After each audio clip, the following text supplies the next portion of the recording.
Again, SHIF, which is now essentially in operation, is also looking to take away 2.5% of your salary, gross income. That is already 4% gone from your paycheck. You can't avoid it. The president is going to sign the housing bill into law officially after court battles and National Assembly battles and the Senate battles that have seen this particular bill ratified to make it proper law. Number two, you can't avoid noises at the president's functions, but the DP, Rigathi Gachagua, wants you to avoid it.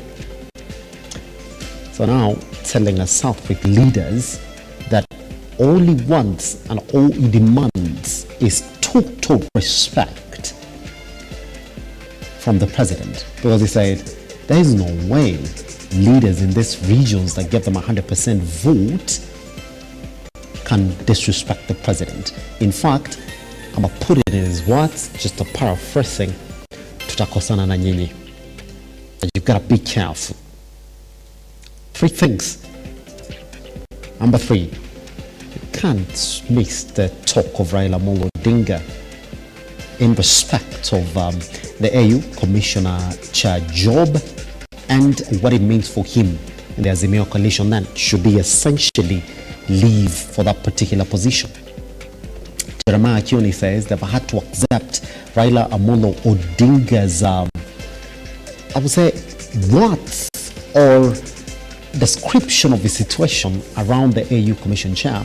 But then he says he is quite sure that he's going to be in the battle for the 2027 elections. And then he continues to say they've got no better options.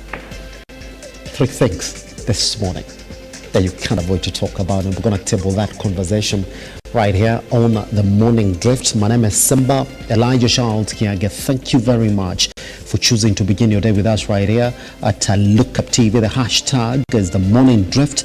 There's so much to come, but for now, let's take a tiny breather, isn't it, and take a look at whatever it is that you're waking up to this morning on your dailies.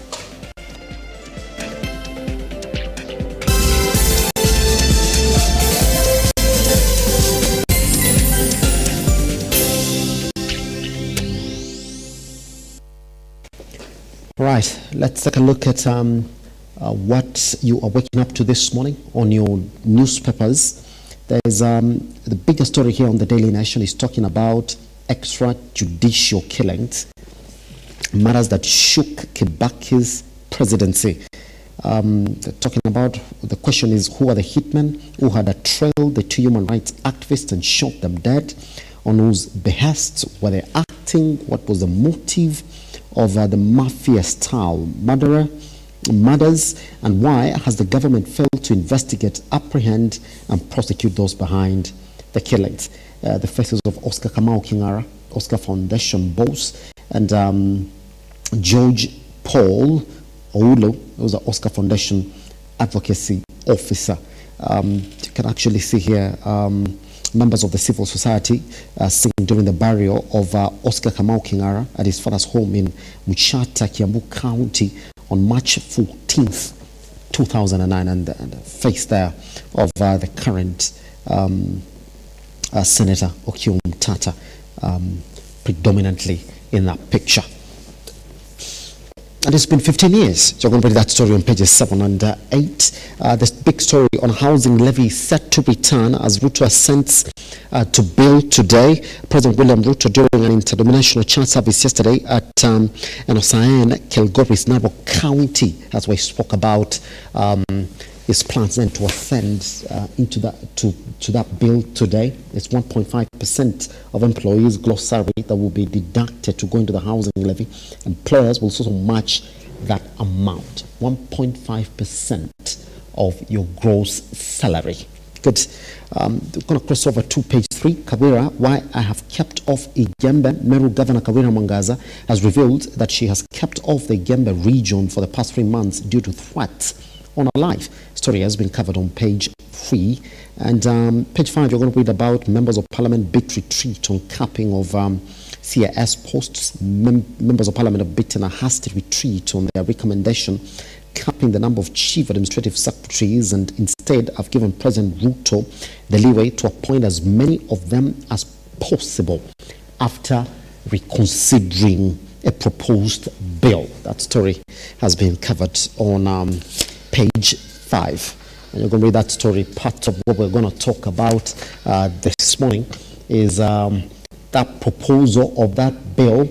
And if there's a quote here by Rwanda Member of Parliament Otienda Omolo, who says the proposal to introduce an uncapped number of CISs is indeed an affront to the Constitution, right? Let's read that story again. That if you go back and read the report by JLAC, which was chaired by the Rwanda Member of Parliament George Murugara, tabled at the National Assembly on February 21st on 2024.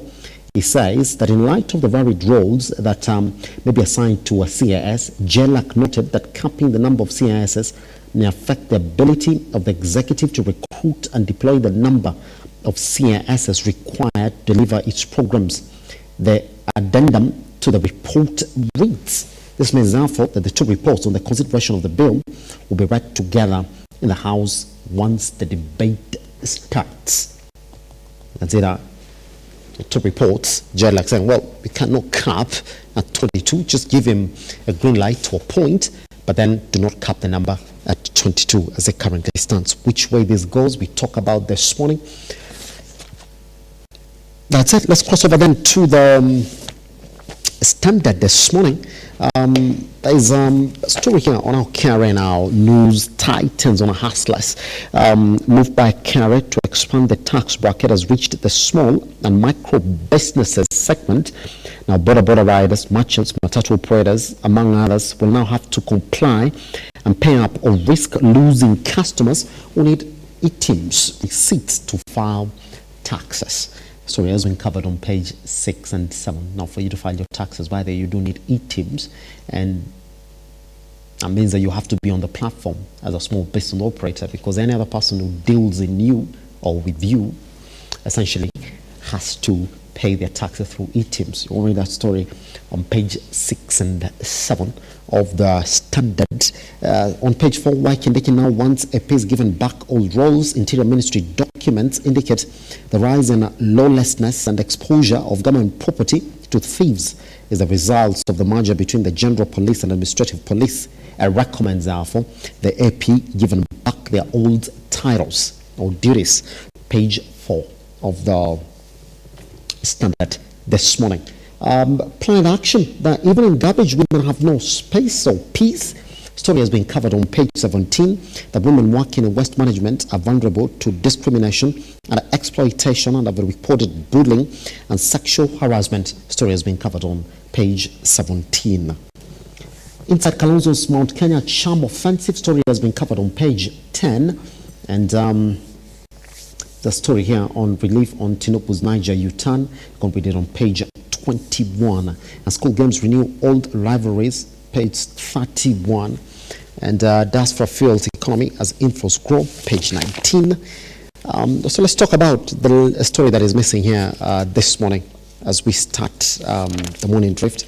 I know yesterday Manchester United essentially playing the FA Cup against Liverpool, a team that has been going for a quadruple. That's what they say. They've been in Europa League. They are in the running for the English Premier League as position 2, same points with leaders Arsenal.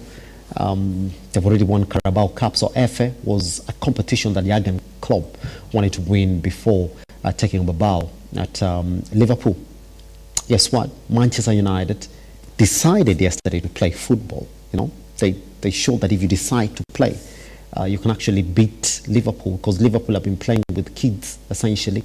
You know, scrapping wins left, right and centre, all the way from Europa League to the English Premier League.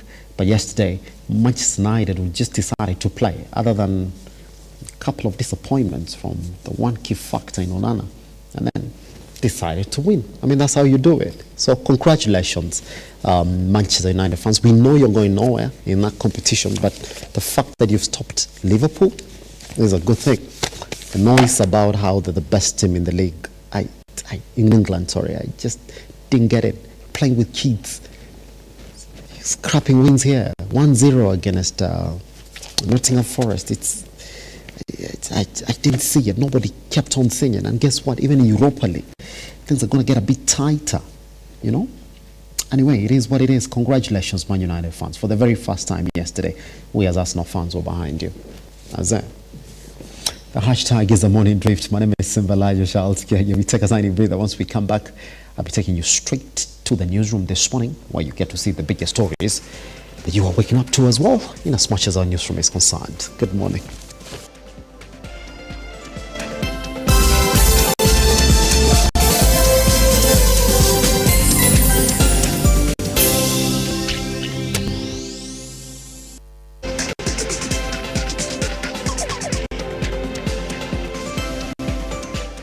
Good morning. The deployment of police reservists along the border of West Pokot and neighboring counties is bearing fruit, owing to the normalcy that is slowly returning to the once banditry hit region. The Ministry of Interior early this year deployed at least 205 officers to quell cases of banditry in the county. As Maureen Bosire now reports, the herders narrate to us about the current situation in the region. With West Pokot and the neighboring counties experiencing frequent cases of banditry, a move that prompted the government to deploy police reservists to the county to restore order. The move seems to be bearing fruits as normal business that had been brought to a standstill in parts of Chesegon, Cheptulel and Masol resumes. Speaking at Masol Secondary School during the Thanksgiving ceremony, West Pokot Governor Simon Kachapin said that they will further collaborate with the national government to ensure affected schools reopen. Sindua juzi pale Jasta itasaidia mambo ya amani area hii. Through the DCC tumeomba sana tuongezewe NPR wengine.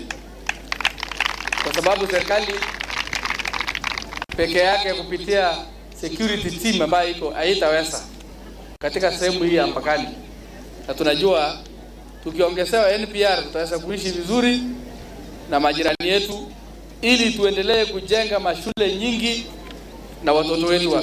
Wilson Chikeruk, Masol member of County Assembly, has shown its contentment with the national government's plan of restoring peace in Masol. Chikeruk, however, called on the Interior Cabinet Secretary Kithure Kindiki to move with speed and fulfill his promise to reopen 7 schools that were closed down due to insecurity, including Cheptulel boys. Ningeomba pia wale NPR ambaye wali tulipewa, Mheshimiwa Kindiki, tunakuomba ukaweze kuongeza marudufu ya ile tuliweza kupata. Eric, a resident in Masol Ward, West Pokot County, says that cases of insecurity have been rampant in the area, but after the deployment of police reservists, they have witnessed harmony and normalcy in the region. Kwa wakati huu tunaona area imetulia, hasa baina ya sisi na Turkana upande wa Masol, na imekuwa kwa muda wakati KPR walipo patiwa recruitment na wakatrainiwa pale Chester, na sisi kama watu ya Masol tulipata upande hii KPR karibu 15, upande wa Nyangaita ambaye Masol tuko na ward 2 wakapata 15 ambaye wanakaa pande ya Hakulo Kotulbo, na wale wengine wakadeployiwa wakaenda pale Amolem. Maureen Nyakirade Bosire, Lookuptv. Now, as the government intensifies the fight against drug abuse across the country, Defense Cabinet Secretary Aden Duale Sunday called on the Muslim scholars, religious leaders and the businessmen to join hands with the government in doing away with the menace. The last 2 weeks have seen the national government and administrative officers in partnership with the National Police Service, the county government and the Nakada mount a serious crackdown targeting kiosks, shops and peddlers involved in the vice. Speaking in Garissa County, Defense Cabinet Secretary Aden Duale has urged Islamic leaders, religious leaders, businessmen and scholars to be in the front line in the fight against illegal alcohol and drug abuse among the communities, villages and towns. Duale said that the police have cooperated with Nakada officials in the arrest of 3 people with 353 rolls of bang, which worth 75,000 Kenyan shillings. I want to urge all the Muslim leaders, scholars, religious leaders, businessmen, because we are part and parcel of the Kenyan society, we must place and take our position to make sure that we get rid of drugs in our communities, in our homes, and in our towns. The CS noted that it is everyone's responsibility to help the government in dealing with illegal alcohol as well as drug abuse to enable the next generation eradicate drugs and harmful alcohol, which has in the recent claimed lives, leaving others blind. And support the government initiative to clean the generation to come out of drugs. Daniel Omayo, Lookuptv. Governors from the coastal regions have endorsed the azimio leader Raila Odinga for the position of the chairman of the African Union Commission. This comes as different leaders vow to succeed Odinga for the position of the chairman of the ODM party, emphasizing that it's time for the coastal region to take the leadership of the party. Yule tayari alikuwa shafika kiwango cha kuwa baba wa Afrika nzima. Ni faida kwa Kenya, ni faida kwa Uganda, ni faida kwa Tanzania, ni faida kwa Ghana, ni faida kwa Nigeria, ni faida kwa Afrika nzima kwa baba kuwa pale, kwa sababu yule ni mzee mwenye hekima kubwa sana. Yule ni mmoja kati ya wale viongozi ambao wamerithi fikra ile ndoto ya kuwa na United African Continent. Yule ndio amebaki na hiyo ndoto. Sasa huku chini watu wanalalama, oh baba akienda itakuwaje? Mimi niko. Oparanya yuko. Joe yuko. Yani baba hapo ako na jeshi bado kubwa sana. Mngaro yuko hapo. Kusema uongozi wa chama uje Pwani au uende wapi itategemea sisi wenyewe vile tutashikana. Of course ni kweli Pwani tumesimama kwa ODM vizuri sana. Hata sasa sisi. Deputy President Rigathi Gachagua has reprimanded a section of leaders from the South Rift region over the chaos witnessed during President Ruto's Bomet and Kericho tour. As Nketani now files, Gachagua has vowed to restore order, hinting at convening a meeting between the leaders involved in the fracas.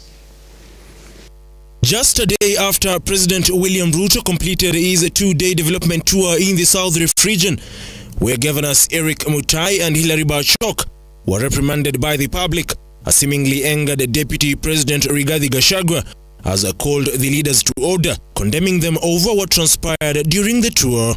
Kama rais amekuja kwa county nyumbani na ni rais wa Jamhuri ya Kenya, amekuja kuzidua mipango ya maendeleo, kupanga maendeleo. Munatoa rais kwa mamlaka yake na cheo chake. Kazi yake ni kuzuia vita. Wewe hapana piga kelele, wewe nyamaza. We want total respect for President William Ruto. Na mikutano yake hawezi kuwa vile niliona jana. Sasa niliangalia TV jana. Ile maneno yote mzuri rais alifanya hakuna. Si mliona TV jana? Ile naoneshwa ni vita na kelele. Ile mazuri yote ilikuwa imetuleta imepotea. Let us be very, very careful. Speaking in Nandi County during a church service, Gachagua hinted at convening a meeting between the leaders involved in the weekend incidents to address the issues at hand, noting that it was an embarrassment to the head of state. Hao viongozi wa college nitawaita. Nitawaita. Now if they don't listen to me, nitakuja kuwashitaki kwenu. Tumekubaliana? Nyinyi mngetaka rais aendelee kuoneshwa aibu? The second in command, while highlighting the steps made in stabilizing the economy, now says that the situation will get even better, with the Kenyan shilling continuing to gain over the American dollar. Kulikuwa deni ya 9.8 trillion. Kulikuwa na ingine naitwa Eurobond ya 2 billion US dollars ambaye amelipa wiki mbili iliyopita. Na for 1 year rais amekuwa pale tukimsaidia kungangana na hii madeni. kwa sababu hiyo madeni lazima ilipwe kwa sababu ilichukuliwa na serikali ya Kenya. Na kwa hivyo mnaweza kuona kama mambo ilikuwa naenda polepole, lakini mambo imeanza kufunguka. Na mimi mbolea tukiingia ilikuwa shilingi 7,000, sasa ni 2,500. Unga tukiingia ilikuwa shilingi 240, imeteremka 130, 135, 120. Dola ilikuwa imepanda mpaka 62 shillings, 162. Sasa imeteremka 130, inaelekea ikienda chini.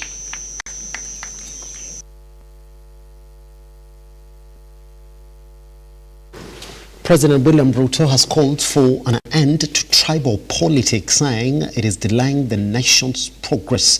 Speaking during a Thanksgiving service in Narok County, the head of state asked the region that has been divided on clan and tribal lines for the longest time to embrace unity.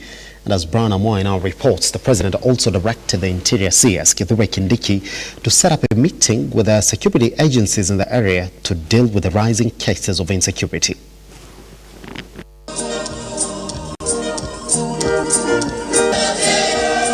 Tribal clashes in the larger North region have been a bane for the security apparatus in the country.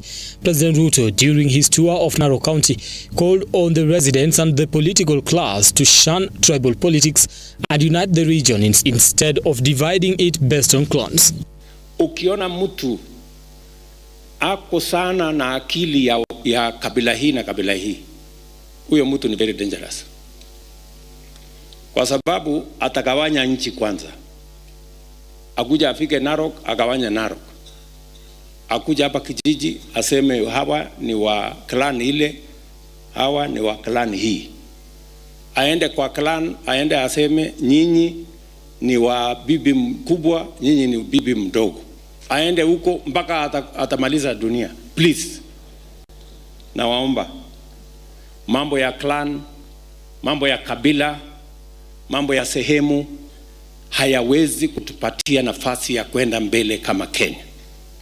The president stressed on the importance of a united region, calling on the residents to emulate the strides being taken by the larger East African region to speak in one voice, the last one being fronting one candidate for the AUC position. Saa hizi tunaongea mambo ya East African community, vile tutashirikiana, vile tutakuwa hata na serikali moja. Nyinyi mnasikia tunapanga Africa Union, tunapanga vile tutaunganisha jumuiya ya Afrika iwe ni soko moja. Tayari tuko na soko inaitwa Africa Continental Free Trade Area ya kuunganisha soko moja ya Afrika. Tunapanga kuungana tuwe East Africa. Wewe unaturudisha nyuma ati tutoke huko tuje kwa clan. Sio ni upuzi. RUTO stressed that division on the tribal lines hinders development and progress for the community, warning against utterances that seek to divide the nation from the political class. Pale wakati tunatafuta nafasi ya mmoja wetu kama Mkenya apate nafasi kwa Africa Union, sisi wote kama Wakenya, bila ya kujali jamii, bila ya kujali chama, tuungane ili tuweze kupata hiyo nafasi ya Mkenya mmoja kupata ile nafasi. That is what we must do as a nation. On matter security, the head of state ordered the Interior CS Kioni to hold security meetings with the agencies in Narok, this coming after attacks despite setting up a new police station in Transmaron. Sisi upande wa serikali tutahakikisha kwamba kuna uwezo wa serikali wa kuhakikisha ya kwamba mali na maisha ya wananchi inalindwa. Lakini kuna mambo ambayo inaweza kutatuliwa kijamii, ndio watu waishi kwa pamoja. Na wauliza viongozi wa sehemu hii, viongozi wa dini, county government yetu na wizara yangu ya mambo ya usalama watashirikiana pamoja na nyinyi ndio tuweze kutatua hilo tatizo, ndio Narok na sehemu hii iweze kwenda mbele kwa amani, na tuweze kushughulika na kuzalisha chakula, tuweze kushughulika na mambo ya maendeleo pasipo na fujo ama vita na wananchi kupoteza maisha yao. RUTO was accompanied by First Lady Rachel Ruto, Narok Governor and Senator Ledamo Lekina, Majority Leader in the Senate, among other leaders. Brian Amoy, Lookuptv.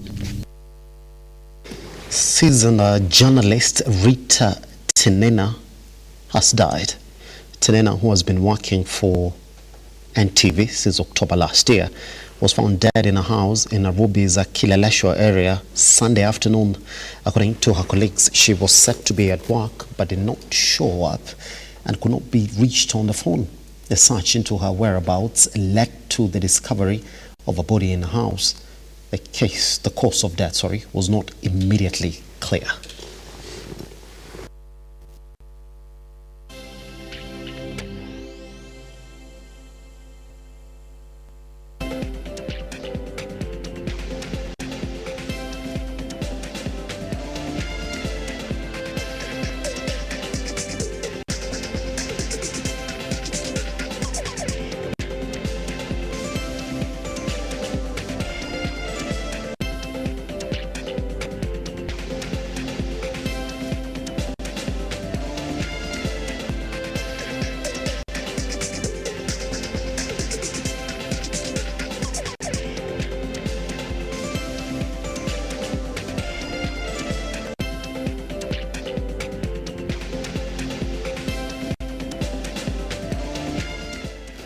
Right, then let's take a look at the next story this morning, where residents of Dandora's Phase 5 estate are crying foul over lack of a proper sewerage system in the area. The residents are concerned that with the onset of April rains, the situation will get out of hand and are calling on the government to step up and ensure the issue is resolved immediately. The scene in Dandora Phase 5, wearing face masks has become the order of the day. Sewer water that poses a threat to the health of residents living around here. Hii area imebeba watu wengi sana. The population yenye iko hapa, watu ni wengi zaidi. Na unapata zile manyumba wamejenga hapa, sewage wakati inapofurika upande wa juu, inakuja inaingia mpaka huku chini. Wengi wenye sewage wameelekeza kwa mto na serikali ilikataa maneno ya mto. So ningeomba serikali ichukue majukumu ya kujua hizi masiweji zitafanywa nini na hao wananchi watafanywa nini, sababu hao wananchi wa Kenya. The lack of proper sewer line making it hard for waste to be directed to the right destination, making life unbearable for area residents who remain wary of what situation will be once rains start falling come April. Most of the pipes broke, leading to the waste being directed in the residential areas, a situation that has seen children develop waterborne diseases. Residents are now calling on Nairobi Governor Johnson Sakaja and area MCA and MP to come to their aid. Lile nataka kuongea nzuri kwa ajili ya governor, MP na MCA huko. MCA huko hata hatujuanga kwa upande gani. Tangu apite hatujai muona. Watoto wetu tunaogopa. So vile mvua inakuja hivi, hatuelewi ni nini itaendelea, maana unapata ya kwamba kila wakati magonjwa yatakuwa na mambo hayatakuwa mazuri. So naomba governor Sakaja, naomba MP Kaguya, hawa najua ya kwamba ni watu wenye wanaelewa kile kinaendelea. Watusaidie area sharp corner, hii sewage imetu affect na inaendelea kutu affect. Abdimajid Hussein, Lookuptv. Today we have two questions that we want to put to you. One. So last week, Jeremiah Kioni that actually did say that they're not satisfied with Raila Odinga's explanations around a situation in ODM or the Azimio coalition owing to his push for that top AU commission job. But they say they have to accept, because indeed they've got no better options within the Azimio coalition or within the party, and that's why they also have to accept that whether they like it or not, Raila Odinga will be the ballot for 2027. Also, Jeremiah Kioni, DP Rigathi Gachagua is also now telling Southbridge leaders they got a vote of close to 100% to give total respect to the president. In fact, they're saying is a bit worried that in an area where they enjoy majority of support, they're getting hecklers were heckling the presidential gatherings right there in front of them. So in his words, he's saying, tutakosana or be careful. So the issues that we're going to talk about this morning, including the return of the 1.5% housing levy, as well as, top on that, what it essentially means for the country as we set into a new week of a political dispensation in the country, a time when majority of Kenyans have to come to terms with the return of the 1.5% housing levy, also the return of the shift contribution of 2.5%, which is just a peg on your gross salary. We take a tiny breather. Once we come back, I already can see Eric Mungai seated with us right there in the studio. We'll be joined by the rest of our panel. We're going to weigh in on those top issues across the country. Take a tiny breather. Once we come back, the conversation begins.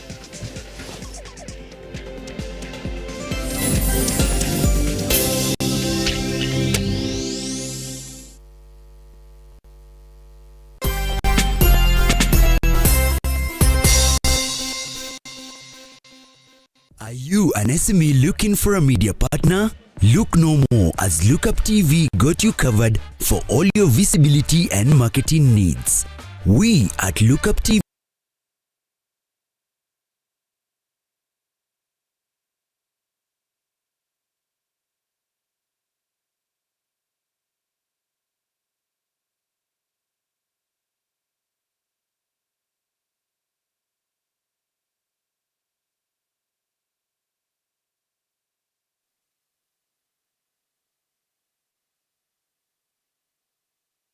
Welcome to Lookuptv, your official SME media partner.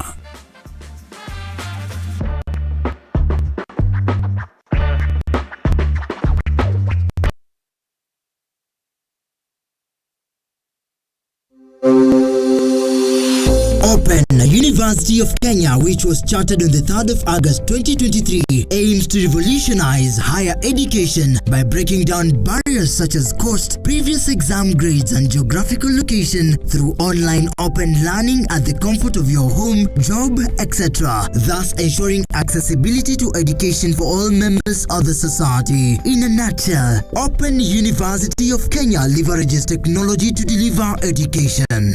The Open University has brought a new dawn in the Kenya education system, where learners are able to access education in a flexible, affordable, and all-inclusive. Intakes ongoing for May and September. For more information, call us on 0202000211 or 0202000212 or email us at info@ouk.ac.ke. Open University of Kenya, an innovative university for inclusive prosperity.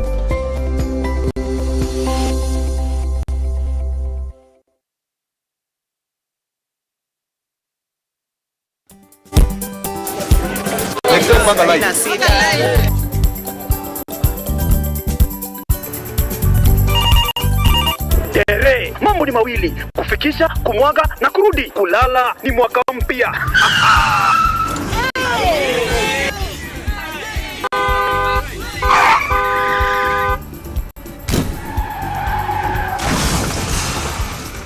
Muka we mse.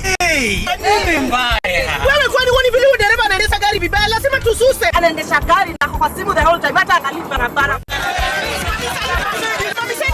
Tusimame. Wewe dereva wewe, mwaka iliyopita peke yake watu zaidi ya 3,000 walipoteza maisha yao barabarani kwa sababu ya tabia kama hizo. Hautatuangamiza tukiona. Naomba msamaha, tamtaka vizuri. Si wameomba msamaha. Sasa tuende tusafiri kwa mwendo wa aste. Dere Smart hufikisha abiria salama. Ujumbe huu umeletwa kwako na NTSA kwa ushirikiano na European Union.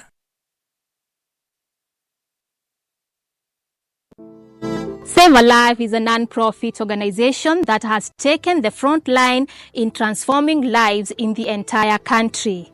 So far, we have transformed the life of over 100,000 people through our programs, which include medical support, youth empowerment, street family program, feeding program, and climate change. Join us today as we transform lives. As we always say, service to humanity is service to God. Save a life, transforming lives.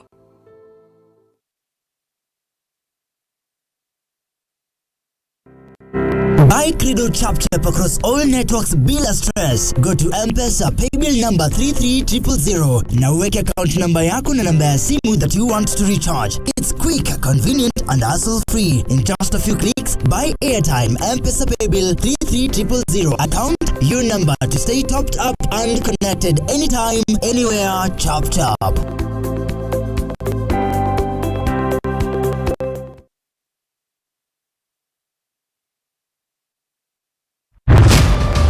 As the night falls, we come to life to bring you a comprehensive broadcast from the numerous events happening across our 47 counties. When it breaks, it matters, and each story is important.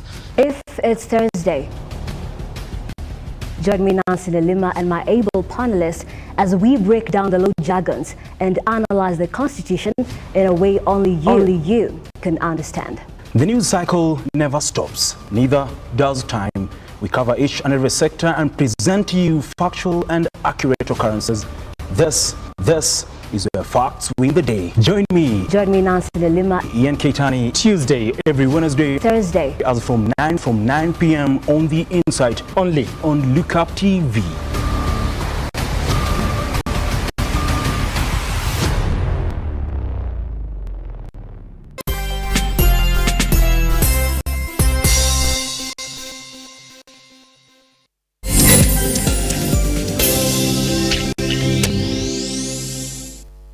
At Lookuptv across all your social media platforms. My name is Simba Kiage. Just like we started this conversation this morning, we're talking about things that you can't avoid talking about in the country right now, in as much as the political environment is concerned.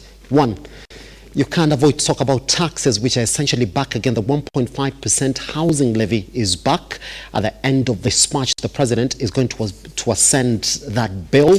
And also, SHIF as well might be back at the end of this month after the CS Health. Nakuminja said the contributions are going to start at the end of this March, with a proper implementation of that particular health agenda essentially kicking officially in July of 2024. Number two as well, you can't avoid to talk about what Raila Amolo Odinga's campaigns for the AU Commission Chair job are doing to local politics in the country, with the president essentially putting his weight behind him. That changes political landscape in the country. That's what we're talking about this morning as well, because even from within the coalition and the party, there are deliberations that are coming up currently as it is. One, Jeremiah Kioni is speaking, and he spoke last week. He said they indeed did listen to Raila Amolo Odinga's explanation as to what the consequences of him being in the AU Commission Chair running job would mean to the coalition and the party. Continues to say he wasn't really satisfied with the explanation, but they'll be forced to accept his explanation because they've got no better option. Continues to say they are quite clear that Raila Amolo Odinga will be in the running in the 2027 general elections. This coming at a time when the AU essentially decided to give that post to somebody from ESC, meaning that is currently stands then, chances for Raila Amolo Odinga have got a boost. Let's take a look at this story then. Once we come back, I'll be introducing the panel that is already joined us on the studio this morning so that we can start weighing in on those deliberations. Is it true that the ODM party and the Azimio coalition, currently as it is, has got no better option for 2027? Let's take a look. Yule tayari alikuwa shafika kiwango cha kuwa baba wa Afrika nzima.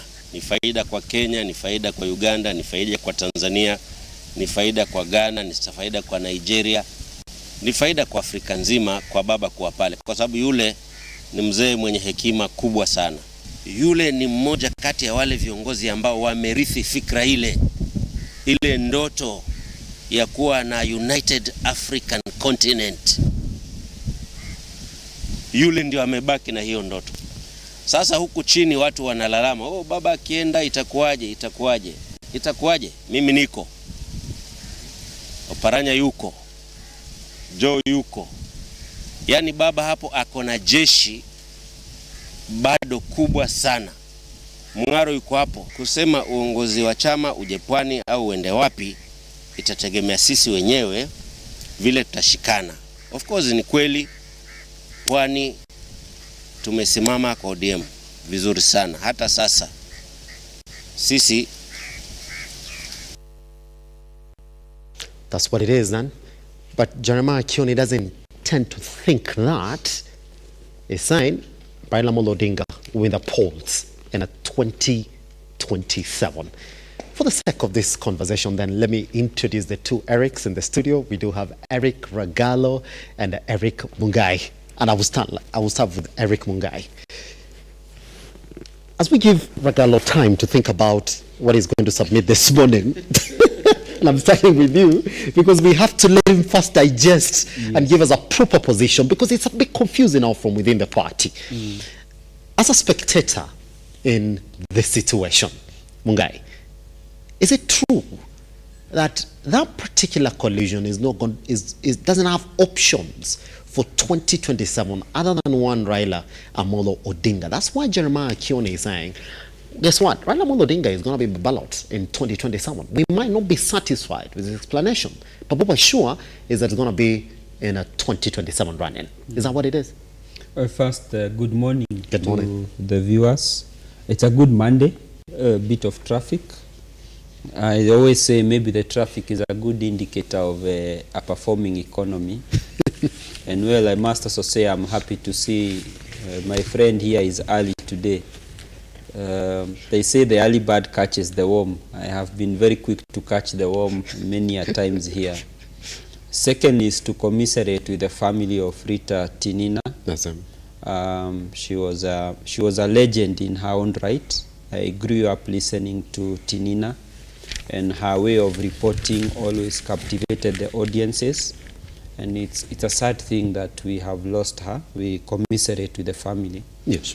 And coming back to our politics, the politics of Prophet Jeremiah Kioni, who seems to blow hot and cold. You know, many people forget that Jeremiah Kioni was once a presidential candidate. So Jeremiah understands what it takes to run for a presidential seat.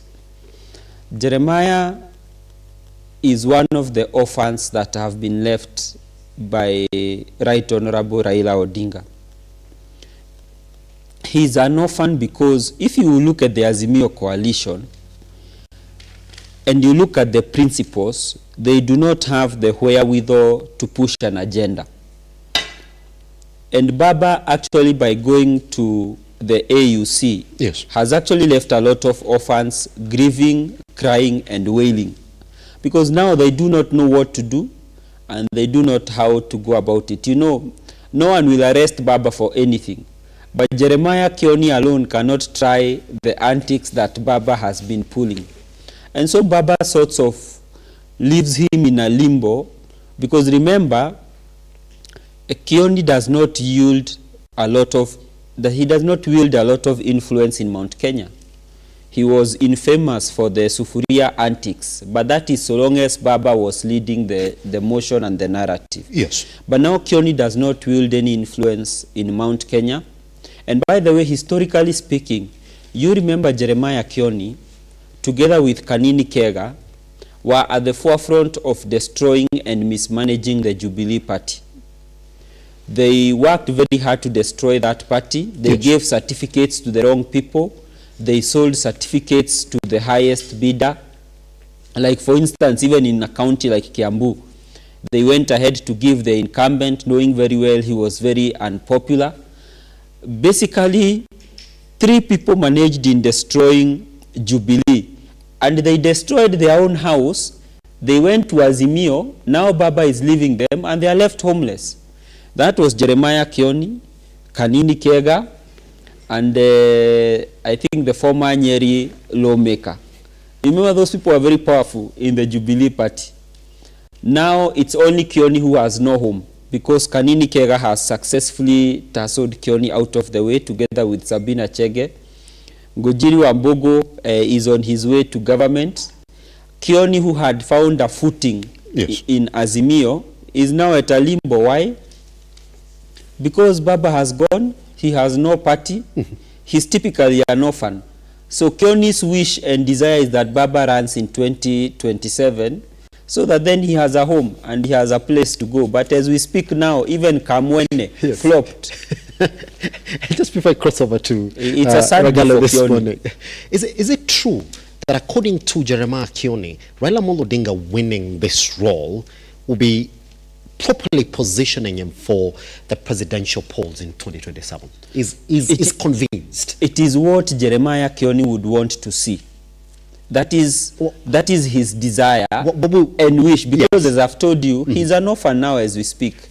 You see when you according to Mungai, according to you, what do you see if he wins it and then steps out to run for the 2027 general elections?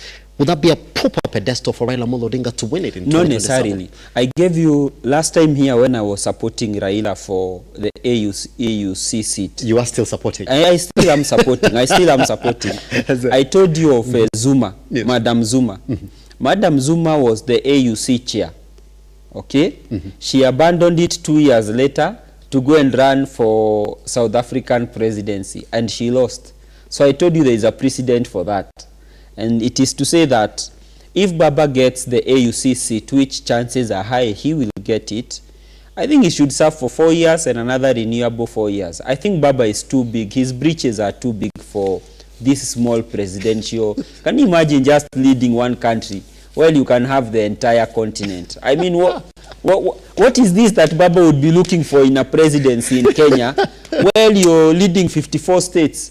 I mean, unless there is a curse that behooves you must run for this Kenyan thing and win. I mean, Baba is now a continental giant. The likes of Kioni should not drag Baba into a village elder, so to speak, because Kenyan presidency compared to AUC is village leadership. Ragalo, finally. You know, here's the thing. You see what majority of ODM leaders are saying, other than Jeremiah Kioni. But I'm here. Every other time we get a stage, people say, well, in the event that Raila Amolo Odinga leaves, I mean, we're here. We're ready to take up the mantle. But Jeremiah Kioni is saying, and I'm going to read for you his notes, a story that we carried right here at www.lookuptv.co.ke. Now listen, he's saying, and I'm going to read, Mount Kenya region risks losing its relevance in national politics discourse if they fail to unite and speak in one voice.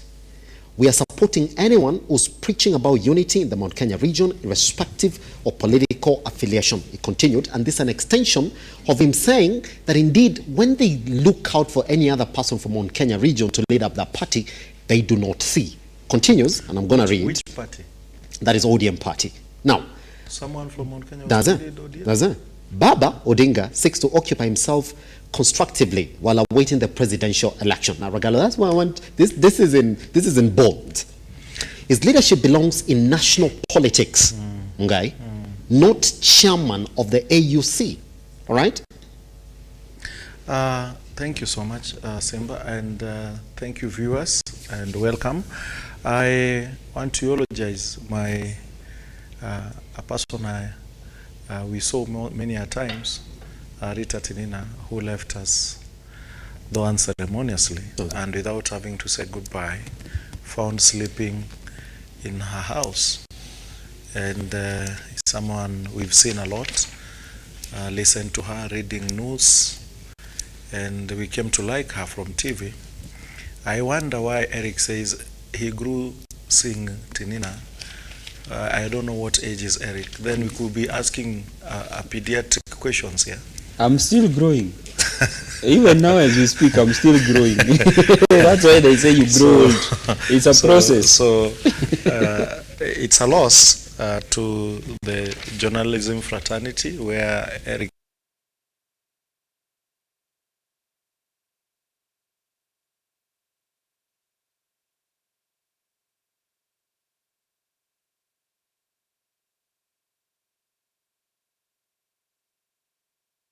look at her gone or him gone.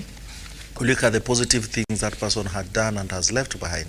So you grow into that. That's why we say when someone does a thesis, you better the thesis. So then now she's gone. We have to better everything. Yes.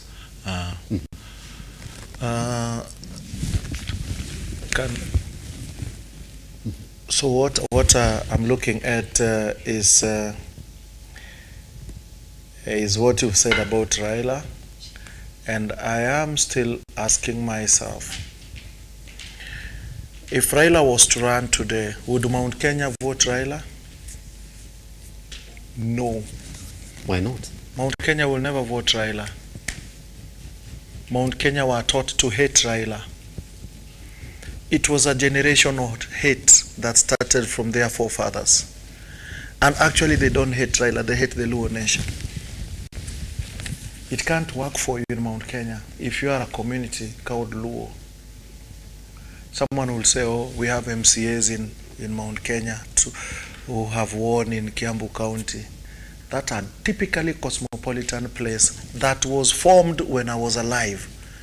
That is Wendani and Sukari. These are estates that started in 1990 when I saw them starting. That whole place was called Kimbo Githurai. The former name is Kimbo Githurai.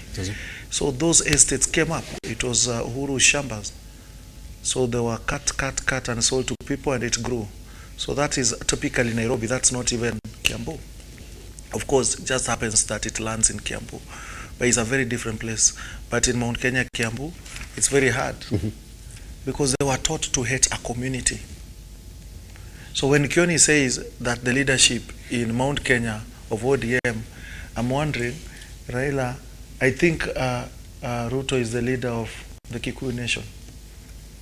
They don't have a Kikuyu leader. No, that's not true. They gave out their leadership to RUTO. So if they say ODM now can lead Mount Kenya, it's pure lies, just like Kioni told Mudavadi he's winning presidency. Whereas he didn't even vote Mudavadi himself and the wife. So what does Kioni believe in if that one vote he couldn't give Mudavadi? Yes. One vote. So what does he believe in? Moses Kuria also believes the same thing. In an interview last week, he also did say, well... Now, Moses Kuria looks at Raila not being there, he doesn't find someone to bash. Yes. So Moses Kuria has made his wealth and his money from Raila. Raila has created wealth to many people. I'll give you an example. These newspapers would sell more because of Baba being around. If Baba is not around, I even wonder how much money they will get. Because newspapers may stop selling as much. Because who creates news? Who moves news? Our economy of Kenya also grows because Baba is around. Because if newspaper is bought and it's zero newspaper in a town, meaning that economy has grown that day. So you also agreeing that you have no options within the We have options. But what I'm trying to say, is, I'm trying to put up that this story that Raila must be there. Yes. Raila cannot be there 1,000 years to come. Raila cannot be there always. He'll go one day. Yes. So Moses Kuria is an orphan because who will he bash? When will he wear the white coat carrying razor and scissors that is going to circumcise people?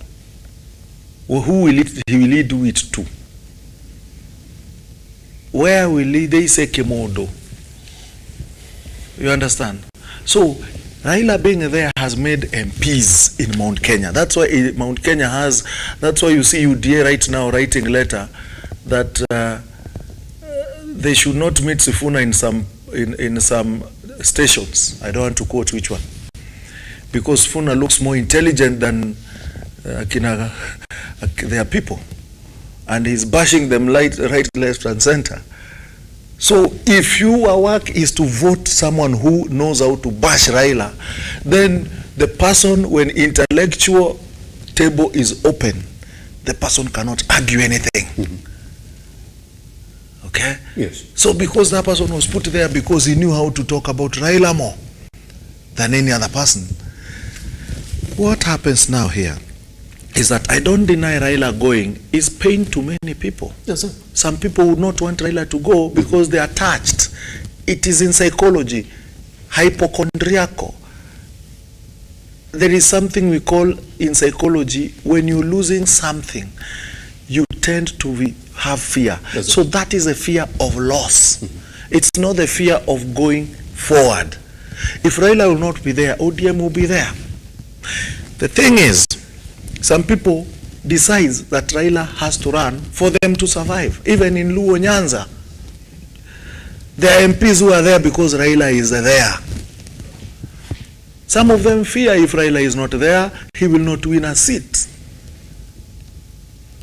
So this Raila going is opening a Pandora box of fear, both for and against. Those people who are against him are there because they were used to send fear and sell fear to their people against Baba, and then they are voted in. So it's Moses Kuria and all the other MPs that have been voted in Mount Kenya. Their only agenda has been Baba. Even when RUTO goes to Mount Kenya, what does he talk about? He doesn't talk about development. He talks about ile jamaa ya vitendawili. Like Mount Kenya want to hear vitendawili. But when it comes to Nyanza, he says tutafungua barabara. He doesn't even talk about Uhuru Kenyatta in Nyanza because he can't tell Nyanza people that.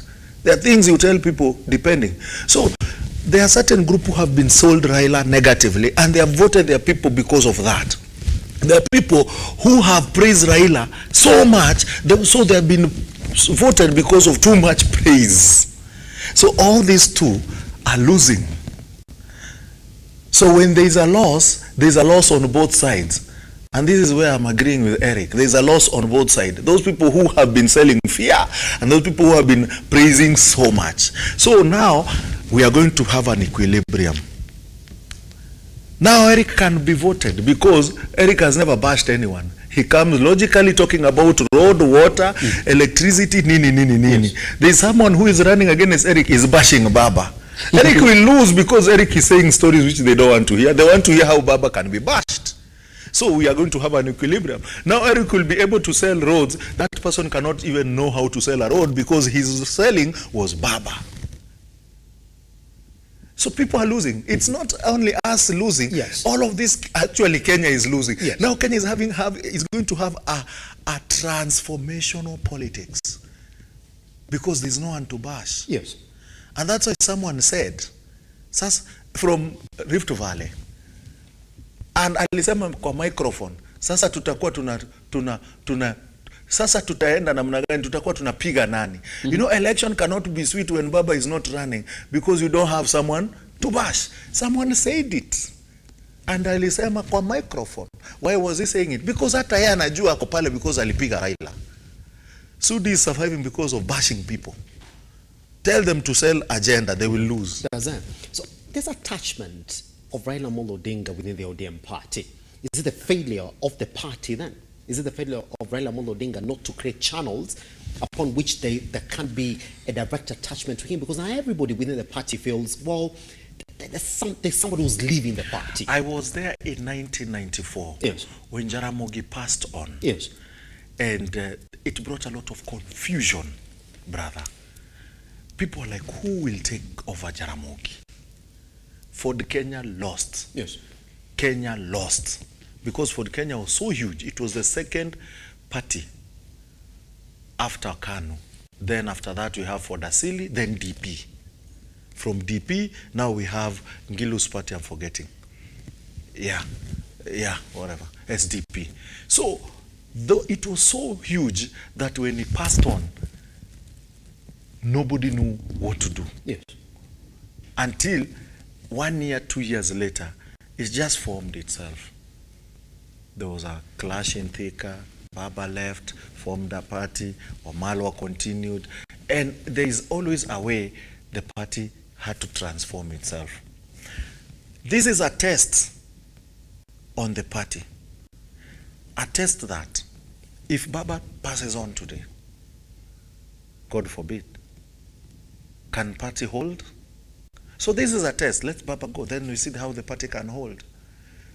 And that's why the last paper we knew here on Monday, it showed us Oparanya and Joho as the main contenders of taking the party forward. That is maturity. If you don't have such people actually being discussed, then you don't have a party. I'm a VPR. Then you don't have a party. If you have, like, Baba is the only person, then nobody will take. We had a discussion that there are two people who can take over. Yes. Then you have a party that will go forward. Yes. Though one can take over and the other one feel bad and leave, then, but you still have a party. And that's why I told you there were two contenders when Jaramogi left. There was Raila and Wamalwa. Yes. Then there was a acrimonious war. They fell off. But that showed the maturity of Ford Kenya, that they were people who could go forward. I'll tell you an example where someone lives and dies, DP. When Kibaki left, DP just went. Do you even hear it? Someone bought it the other day to run for presidency. Now he's there. Amepewa kazi kwa serikali, sasa hata ameacha party, someone else is running the party. You see what happens. So if only we have such parties where people can outgrow people, is good. And this is a test that Raila is going. Can a party outgrow? It can, because it has already two people who are shown to be contenders. You're forgetting even Sifuna can be a contender. But he hasn't come out, Regalo, to say that I actually want to take this up. He hasn't come out to say that.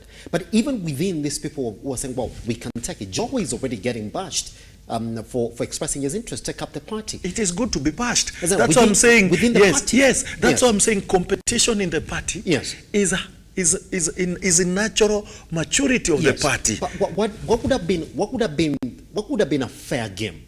Is it for Raila Amolo Odinga to say that Raila Amolo Odinga, I am leaving? Because there's a confusion for he's going to be here, he's not leaving, he's going to be here, he's not leaving. Kioni is already forecasting. He's already said he's leaving, and he's leaving the party under two able men. Yes. He didn't say one. Yes. Because there are two deputy party leaders under two able men.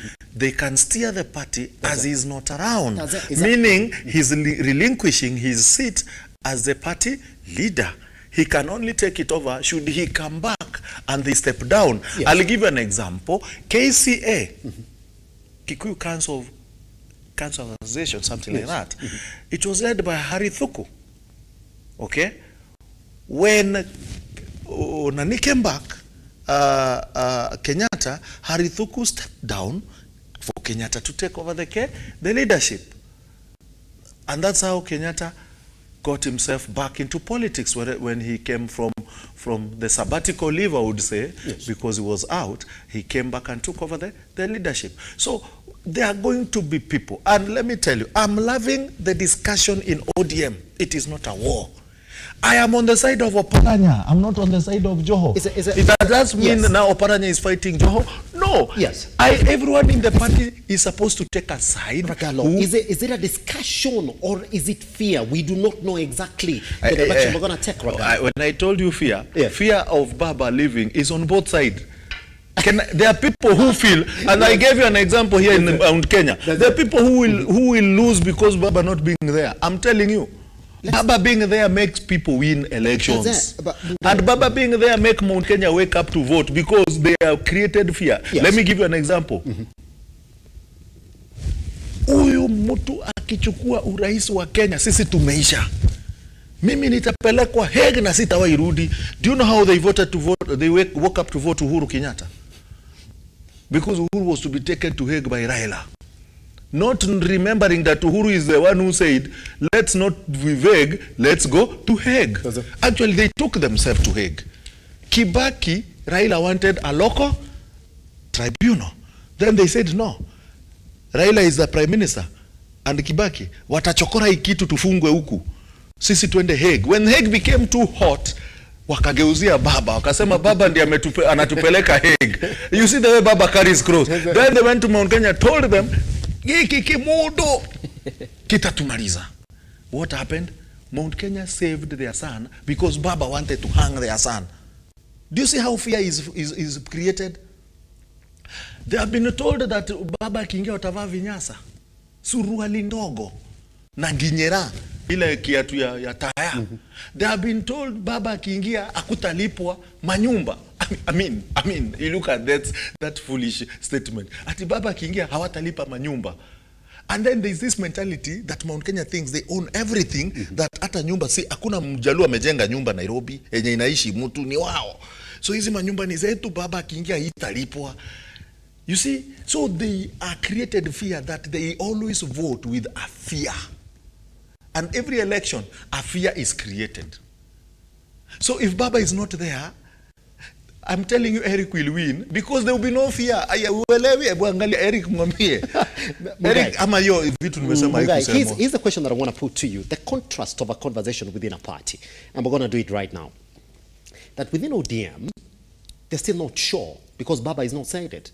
I mean, every time Baba takes to the stage, he says, well, guys, I'm not going anywhere. I'm still around here. I'm just jetting across countries trying to campaign for that particular position. So the eventuality is that Baba has put things at a standstill. I might be there, I might not be there. I'm just waiting for the eventuality of that particular post come February next year. So hold on, put everything at hold. Within the party, you see, there are already divisions, you will say. Jeremiah Kioni is here saying, well, Baba is going to be in the ballot in 2027. So we're not satisfied with the explanation because we know he's going to be there.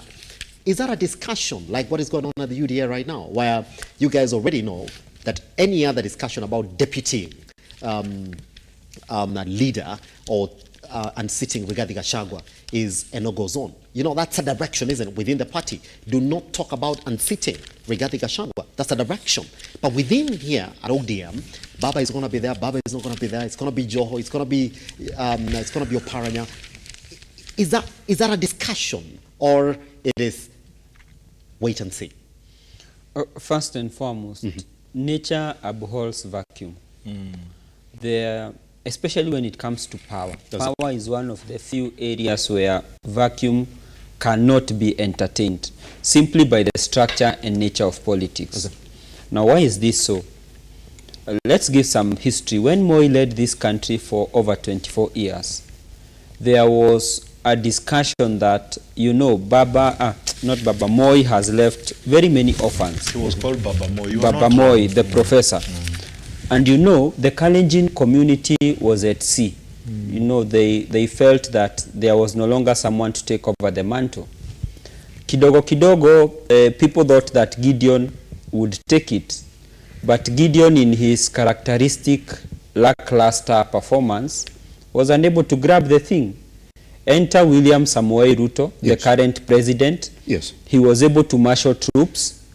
He was able to bring the community and the leaders together to an extent that there is a very infamous story given that at one time the community was called and people expected the son of a billionaire would foot the bill. But even before the meeting ended, the son of a billionaire disappeared into thin air and left the chicken seller to foot the bills. So kidogo kidogo, the man is what he is today, the president. Yet it was portended that the Kalenjin community would not have, so to speak, a kingpin. Look at the Kikuyu community.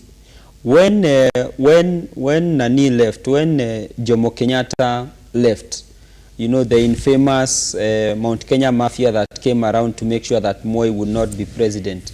But for a long time, people were at sea.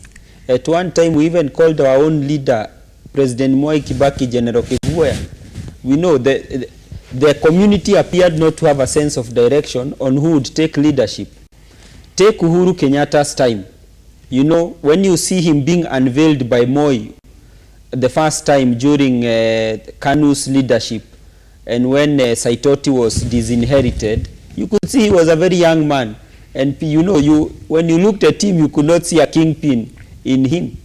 But fast forward, Mishuki and the likes stamped their authority and said, this is the man giving us a direction. Well, of course, the man gave us the wrong direction towards the end of his tenure, but still we respected him and we still do as a leader.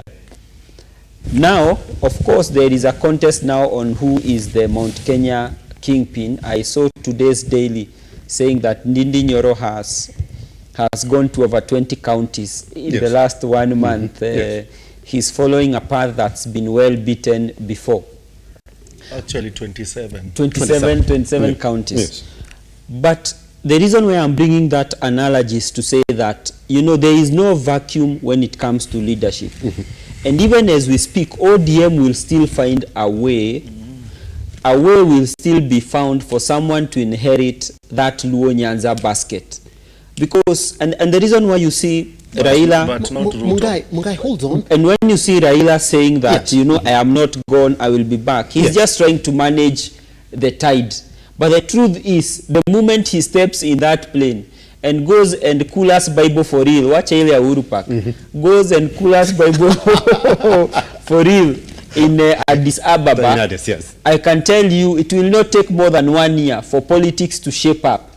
And you see, and this is the challenge sometimes I have with His Excellency, the former Vice President Kalonzo. You know, power is not given. You take it. You take it. You see, like the way Mungai, what do you want him to do? I mean, it's within this conversation. It's not a conversation for ODM. I mean, it's not an ODM member.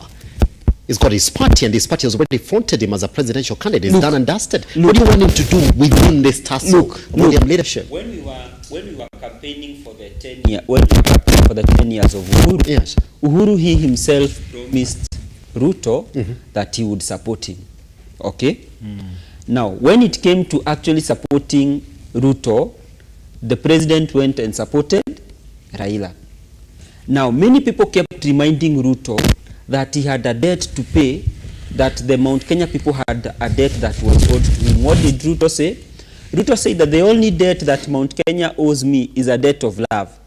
But even him having said the same, he spent 3/4 of his time in Mount Kenya. You remember even the time they were being tear gassed in church.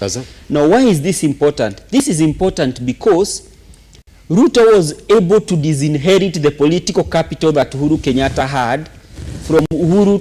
He was able to take the people of Mount Kenya for himself. He got 80% of the vote. And that is something to reckon with.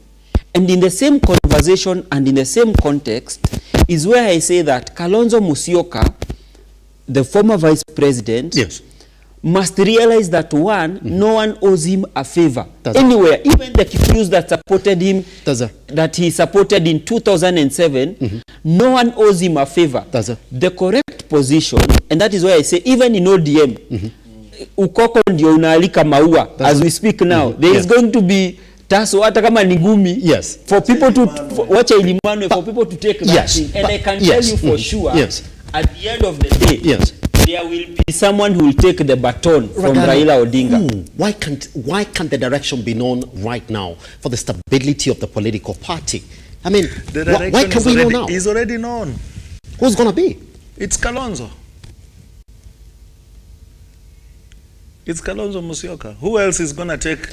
Who else is going to take the not leadership of ODM, but the leadership of the community right now? If Baba goes, not community as the kingpin of the community, but towards the political road. Who will take them? Ragalo, listen. You want to tell me the Luo nation will vote RUTO? Now, I want you to listen to this. Can never. Raila Odinga. Now listen. Raila Odinga will unquestionably be on the ballot in the next general election. It continues. While his explanations regarding recent meetings were not entirely satisfactory to us in Azimio, we have accepted his narrative due to lack of alternative options. That is Jeremiah Kioni. Wasn't that? He spoke So to it's them. Jeremiah saying, I'm not an alternative, which is good. He's never been. He's never an alternative, even in Daragwa where he comes It's from. not saying he's not an alternative. He's saying He's that not. we have no alternatives within the Azimio coalition. Within, it is him saying, because he thought he's the alternative. But I, being a member of Azimio, if Baba is not there, then who? It's Kalonzo. If you put Kalonzo today, and RUTO here, Azimio voters will vote who? That's it. But Ragalo, We'll all vote Kalonzo. But it's not clear. It's not clear now. Even us, we're just speculating right now. It's not clear. It's already clear. The paper is even saying Kalonzo is already wooing Mount Kenya. That's it. But it's not clear. So because he knows Yes. Nyanza is gone with him. Yes. But it's not clear because Raila Amolo Odinga has not said it. How many MPs does Kalonzo have in Kisii? How many MPs does RUTO have in Kisii? One. Osoro. Kalonzo? beat Ruto in Kisii. So what are you talking about? So can Kalonzo win Nyanza? Yes. So why can't? Kisii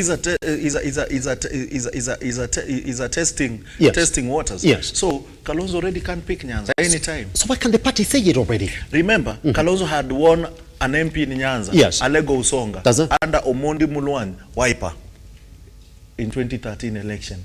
He had an MP in Nyanza. Yes. Luo Nyanza. Ruto can never get an MP in Luo Nyanza. Why can the party say it? Why can the party come out and say this is whom we are fronting in the recent developments around Raila Amolo Odinga's campaigns for the AU Commission chair? The party, which party now is fronting AU of Raila? Raila has already been blessed. When he talked with his colleagues and they gave a statement, yes, that's it. So remove the confusion. So why are you letting people bash each other within the coalition as opposed to just giving it to one Kalonzo Musyoka and let the campaign start already? It's already started. Can't you see Kalonzo on top of vehicles asking for votes? You know, what else do you want to see if you've not seen Kalonzo in Tharaka Nithi? Just like Mungai said, for Kalonzo Musyoka to come out and declare, I am now the one for the 2027 running. So you look at me as your presidential candidate. It's not clear now. Because Raila Amolo Odinga, the recent comments, Ragalo, is that I'm still here. Why are you guys talking about me going away? I'm still here. He's still here. And I said he will be there. He'll give us direction. The direction could be Kalonzo. But he may not say it as early as now. But he will give us direction. You know, and you see the body language. Even Raila himself, yes, Uhuru did not say it is Raila. Uhuru said towards the end. Yes. But you could already you could see. You could see. But you know, Ragalo, that's the challenge I have with the former vice president in waiting to be endorsed. You see, you need to let's look at it this way. Yes. When you're engaged in politics, you know your areas, okay? Yes. Like when Baba is planning, he knows he cannot get 80% of Mount Kenya. So he's happy to make sure that he consolidates around 20% for himself. He knows that in Luo Nyanza, he will get 90%. So when you go on a campaign trail, you know the areas that are hostile to you and the areas that are likely to embrace you. Now, which areas are likely to embrace the former VP? One of them is Luo Nyanza. But do you wait for Luo Nyanza to come to you, or do you go to them and start engaging and having a conversation? Because the challenge I foresee is a challenge of, I wait till Raila comes and endorses me. What if he doesn't? And remember, one thing I learned about the previous elections is that Kenyans, even though they follow politicians, they will still recall the words that were said. Look at it this way. CORD, Kalonzo supported Raila. NASA, Kalonzo supported Raila. Azimio, Kalonzo supported Raila. It is not like the people of Luo Nyanza cannot see. They can see. But the question is, how do you move them from a point of yes, we can see, to a point of yes, we will vote for you en masse? You see my point? Yes. The key thing is that there are people that are willing to be harvested as a vote basket, but if you wait for them to come to you, tomorrow Ragalo might be the kingpin. He will go and sweep all of them and take them to another to another basket. Does it? So the thing is, no one will bring you this thing, Simba. Yes. There is even William, when the president, none other than the former president Uhuru, said, yangu kumi, ya William kumi. Even when it was promised, William had to go for it. Did he get it? The answer is yes. Was he made to pay a price for it? Absolutely he was. So this thing, the thing is, I agree. And you know, when the NADCO report passes and say they give it to Kalonzo as the official opposition leader, yes, the truth is he needs to make good use of that seat, otherwise it will be useless. That's it, Bagalo. But then, if you're convinced that everybody can actually see it's going to be Kalonzo Musyoka, would you have liked for this statement then to change from Jeremiah Kioni that, well, we have options within? Yes, but he didn't say yet. He didn't say, Bagalo. He said we have no options. That Raila Amolo Odinga explained his position within the Azimio party, but they were not satisfied. And they said, we were forced to accept it because there are no better options. That's it. Ragalo, why you saying Kalonzo Musyoka when Jeremiah Kioni, who seated right within the party? It would have been a better option if he was told to be the one. Now that he was not the one, it was not a better, there was no option. Is that a speculation? It is true. Is that a speculation? It is true. There would be an option if he was told he's the one. And since he's not the one, so there is no options. So to him, optionless, of all those men and one lady there are no options. You want to tell me? There is option. And Kenya is already prepared for an option. Which begs the question that the option within the Azimio party right now, and I'm going to leave Azimio out and talk about the ODM party, because that's where we need to get a leader. That the other confusion starts like this, that if you pick a leader within the party, then Kalonzo Musyoka conversation starts dying as well. A leader within the party is picked as the chair or the chair of the party. That's it, which is the majority party in the coalition, isn't it? That does not mean that person is a running mate, is a front runner. Raila was a party leader in 2002. Yes. He was a front runner in presidential running in 2002. And others were there, Nyachai and others were there who had parties already. But what happened? No, they all didn't run. They give it to someone. Kalonzo has always been a candidate of a president, of a presidential contest.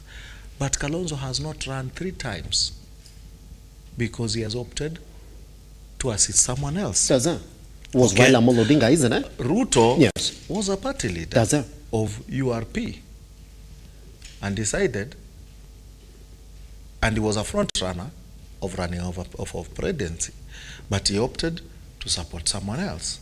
So it has happened many times and others have done it. So having ODM have a new party leader does not mean that party leader must run. And if Raila decides to still run in 2027, that is his own wish. But again, he may not run, he may be there and decide, let me assist Kalonzo, then we will communicate. Just the way he said, let me assist Kibaki. He's done it once, he's done it twice. It's not a miracle for him to say, let's assist Kalonzo. And that's what I'm saying. Kalonzo to me is a front runner right now. Yes. And if Kalonzo will not be running, then someone else will become a front runner. But for now, Kalonzo has decided he's looking for the votes. He's decided to start running in Mount Kenya to find the votes, which is good because Mount Kenya right now is hungry and angry. Angry because avocado sting is hurting them. Angry because everything they were told will be given to them, they're actually not getting anything. So they're angry and they have to look for option. They can't also say there is no option. So former Ndaragwa MP is saying that there is no option in Mount Kenya. So he's putting himself out of option. So he's leaving the option being RUTO alone. And that's why he said RUTO looks like the only person in Mount Kenya, because if someone says there's no option, so he's putting himself out. But Kalonzo is now bringing an option there. He's saying, I can do it. Guys, I can do it. He's telling them, I can do it. So is it possible? It starts this way. Yes. So in the next 4 or 5 years, what will happen? Mount Kenya could change. Mount Kenya could go hyper and say we are wiping RUTO the way wiper does on the windscreen of an aeroplane. Inapanguza maji. Hivyo ndio watapanguza UDA. Na ndugu yangu, he could be joining wiper very soon, and I'm assisting him. I'm literally assisting him. That time when his legs are not moving, I'll put a wheelchair and assist him to move to push him in the wiper. Yes. Here's the thing. Because he has a better stake in a new party than UDA. Are you saying I'm not satisfied in UDA? In Mount Kenya, where you come from, they are not satisfied. Actually, there's an outcry there. Very big outcry. Every Sunday you will find market MPs in the market talking about the party policies. It is in Mount Kenya now. Trust me, these things were happening between 2017 to 2022. It was a 5-year campaign period. Jubilee was always on the ground and any other party. Right now, MPs are not moving in Mount Kenya. Even MCAs. You're coming to tell them what? And that's why when my head of my party, CEO, Sifuna, gets an MP on the set, he just roars an MP thoroughly because the MP cannot even say, like now, that day, I'll give an example. The MP does not know industrial sugar is not produced in Kenya, but he's in the agricultural committee. And the MP is keeping saying the industrial sugar is produced in Kenya. He's being told, my friend, we can only produce sugar at chai. Industrial sugar come from outside. And that's why as much as you are taxing the industrial sugar, telling us bei ya vitu itateremuka, hata peremende hizi teremuka, because industrial sugar yenye inatengeneza peremende pale Ruaraka, Kenya Sweet Limited, Ruaraka, hiyo peremende itakuwa expensive. Huku unaambia watu umepunguza vitu, but industrial sugar umeiweka 40% VAT ama 16% VAT. Hiyo sugar haiwezi teremuka. Na ndio kwa maana tumelemewa kuteremusha vitu zote zinatumia industrial sugar. That MP still made noise on set. If you could listen to that, then that's how it was so gibberish on him that I couldn't understand. That is what is happening in Mount Kenya. That MP cannot even go tell their people. Yeah. And that's why you find they are passing this and then saying to their people, we're going to talk to the president. Forgetting this is a bill that passed, you cannot change it. Right now we are being told the president is going to sign housing levy. That's it, today. Today. Me, I'm ready to pay. Sikuja tu saa hii. Hii mwisho wa mwezi kata pesa yangu haraka. Because me, I was against the bill. But the people from Mount Kenya, they said, baba hataki watu wajengewe manyumba vile hataki watu wa Kibera waishi vizuri. See, that's what they said. Si sawa. Si watu wakatwe. Kwani iko nini? Kata kabisa. So this is not affecting me alone. But me, I'm happy I'm paying because I was of the upright head. Yes. Those people of the negative head who was walidanganywa, now they should katwa na wakatwe kipole. So ask your MP in Mount Kenya, mbona mlitudanganya na nyumba? Tunakatwa, then mwenye analipa nyumba bado hiyo nyumba atakatwa, anakatwa bado akilipanga, na bado analipa loan, na bado loan bado inamfinya kwa bank because a loan amechukua kwa account yake. Are you seeing gibberish of UDA policies? But when you say that, Sifuna is being told he cannot sit with the MP because anawatandika na akili. There is what we call tyranny of brains in ODM. No, then there is a tyranny of foolishness in UDA. No, that's propaganda. Are you calling me a foolish man? Are you by any chance referring to me being a member of UDA as leading the tyranny of foolishness? No. If they cannot argue a government policy to people, then who are they? Many times we have argued on this bench, on these seats with Ragalo, and Ragalo cannot accuse me of leading the tyranny of foolishness in UDA and according himself the tyranny of brains. No, it's not possible. Let's bring it back home. Mungai, just before we go on this tiny breather, I want to ask you, what would be ideal? Is it that as of now, at that point when Raila Odinga, let me even bring it closer, when the AU Commission said they're going to give that position to a representative from EAC, could have that been the point when now then Raila Odinga could have come in and said, I mean, with a change of tune of that commission now, here's the thing, I think I'm going to get it. They've said they're going to give it to somebody from EAC, and indeed, as it stands, I look like a very strong candidate from EAC. It could be the lady from Somalia. It could be the lady from Somalia, all right? But then, with the way it is now, I think it's time then for us to make a proper direction so we can start proper campaigns for me to get a job. I therefore ask the party to give us a leader. Would have that been the ideal situation, Mungai? No, that's not how you manage politics. You know, this is not a corporate seat. Yes. Where you're saying I will no longer be the MD, and so I am giving the chief operations officer to take my position. This is politics. And politics, as I told you, you have to muscle your way in, and you have to get that which deservedly belongs to you. No one will give it to you on a silver platter. Yes. And regardless of the fact that there is a Somalia lady who appears to be a serious contender, the reality, of course, the Somali lady has things going her way. Of course, you know, Kenya has had a long tussle with Somalia concerning the shoreline, for the simple reason that we have had a lot of resources underground. And the people who've been leading that, of course, are some Western powers, who then might want to back her and lobby on her behalf. Because then you remember Kenya already lost the case they had put up, Somalia rather had put up at the international court, okay? Yes. So yes, there could be some hidden Western hands that support the lady because of what lies underneath Somali. And you know, with that kind of a position, then it's easy to twist Kenya, so to speak, from an African perspective. You know, they could tell you, you're the bigger brother, please do this, please do that. But be that as it may, we cannot just rubbish the efforts by the Kenyan government and the stature of the man Raila Odinga. He is a formidable opponent.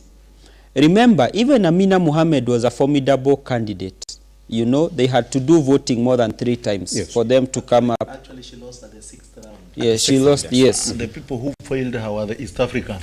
Were the East Africans. So now that's why you see, if you look at Raila's speech, he's saying that he's starting with East Africa first, then he can go and do lobbying in other African states. Yes. Now, when you're sure you will win, then you do not want to look like you're holding too much to what you're leaving behind.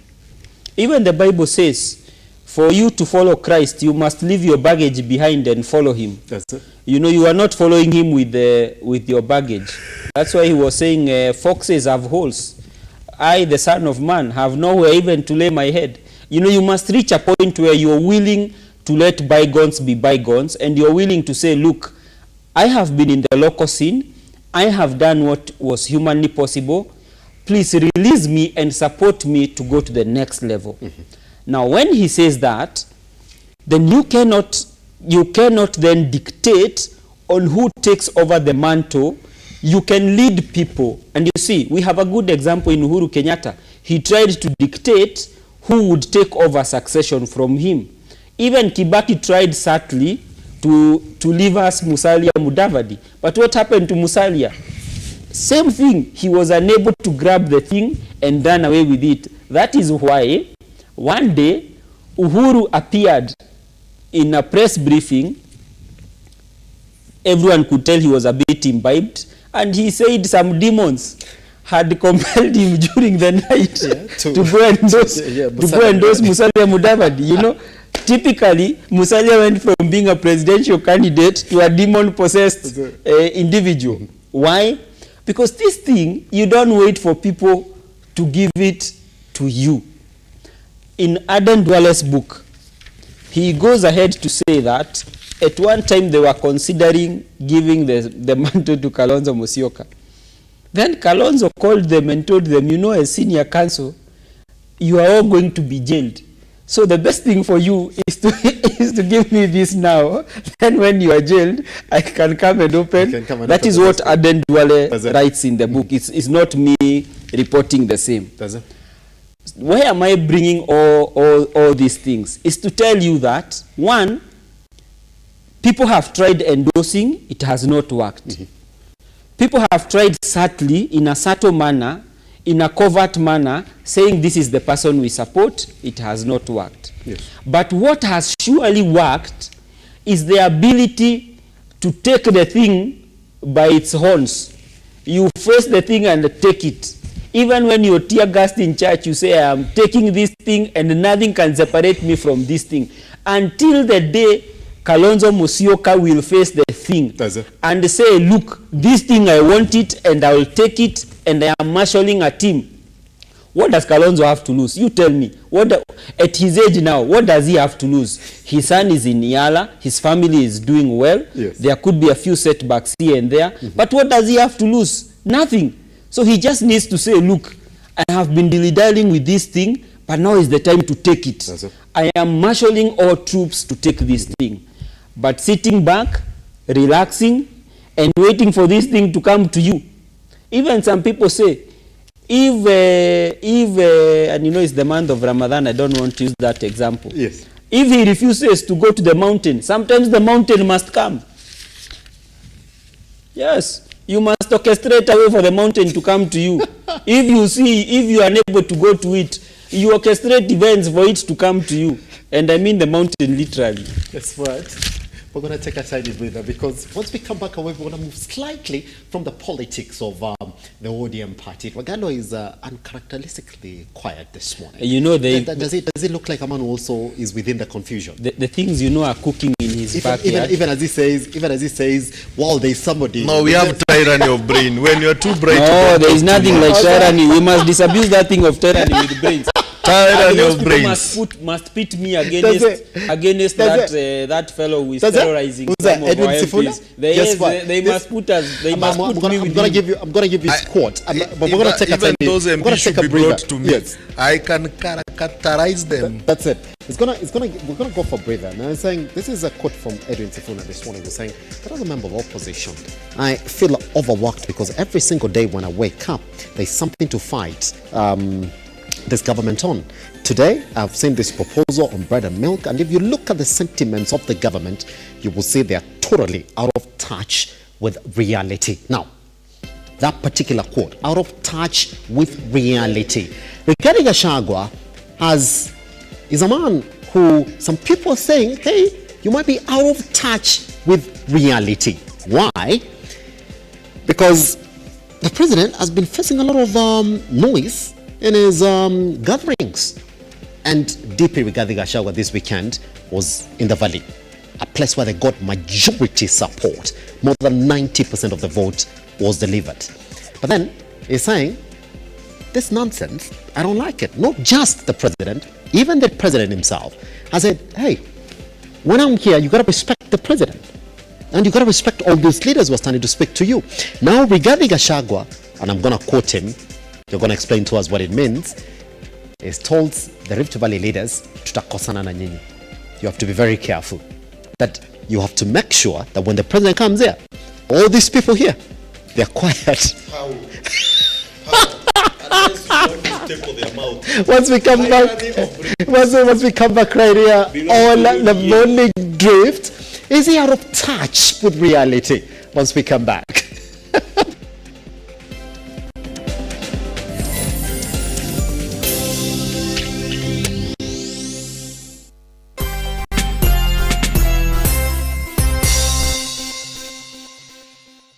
Kiangazi imedhiri sana katika area hii yetu ya Laikipia. Mara mingi sana katika Laikipia kuna wafugaji na kuna wakulima. Hakuna yule ambaye amesaidika, hata wakulima pia hawajasaidika na wafugaji pia hawajasaidika. Lakini kwa siku ya leo tunasema kwamba RUTO Foundation imetusaidia sana, kwa sababu inalisha jamii ambaye hawana nguvu ya kupata lishe mahali moja au nyingine. Tumekuwa tunalala hoi. Ukweli kabisa. Mimi usiamini. Hata mtu mwingine jinsi tumeleta hapo usiku akuwa amesimia. Akuwa na siku 3 hajaumwa kitu. Kwa hivyo tunashukuru sana RUTO. Leo watoto wengi ameshiba. Nashukuru Mungu kwa RUTO Foundation siku ya leo. Maana wamekuja at least manyumba 100 leo na 10 itaweza kunuka kitunguu jioni ya leo. Tulikuwa na njaa, si mchezo, ilikuwa na njaa, si ya ile ya kusema iko njaa. Ya kwanza tumekuwa na watoto ambao wameshikwa na hata watu wazima na utapia mlo, na pia tukiangalia hii ni area ambayo imejaa watu ambao wana rely na mifugo, na mifugo mingi imeweza kuisha kwa sababu ya kiangazi, na tunashukuru sana the RUTO Foundation kwa msaada wao ambao wameweza. Asanteni sana. Every time you play Lotto, 25% goes to the RUTO Foundation, which supports our fellow Kenyans through various causes. Thank you for your help. Together, we are changing lives.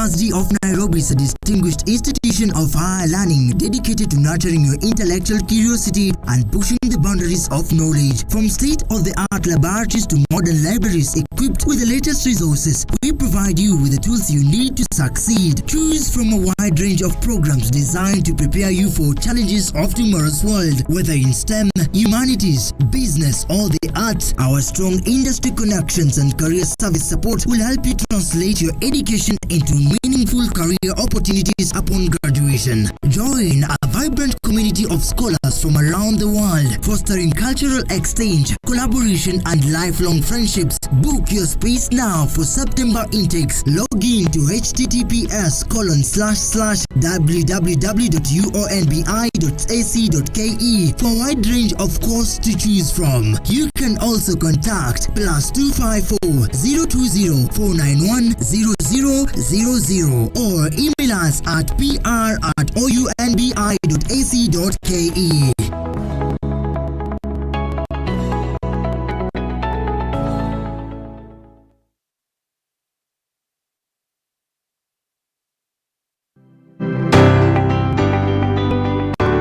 If you want to have a proper outlook of the economy, then you have to speak to the wheels and gears of the integral businesses in the country. And I want to be able to make the youths and everybody coming up in Kenya know that this is here locally.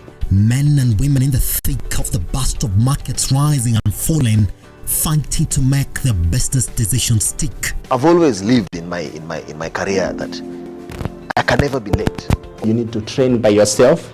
You need to practice by yourself. Then from there you can compose yourself and give kind of services like this. On season 2 of the Captain's Arena, we seek the inside of the minds, predict the shift in the markets, get inspiration to start and make sense of it all. Just watch what everybody else is doing and just make sure you're giving back to the society. Oof. This is the Captain's Arena.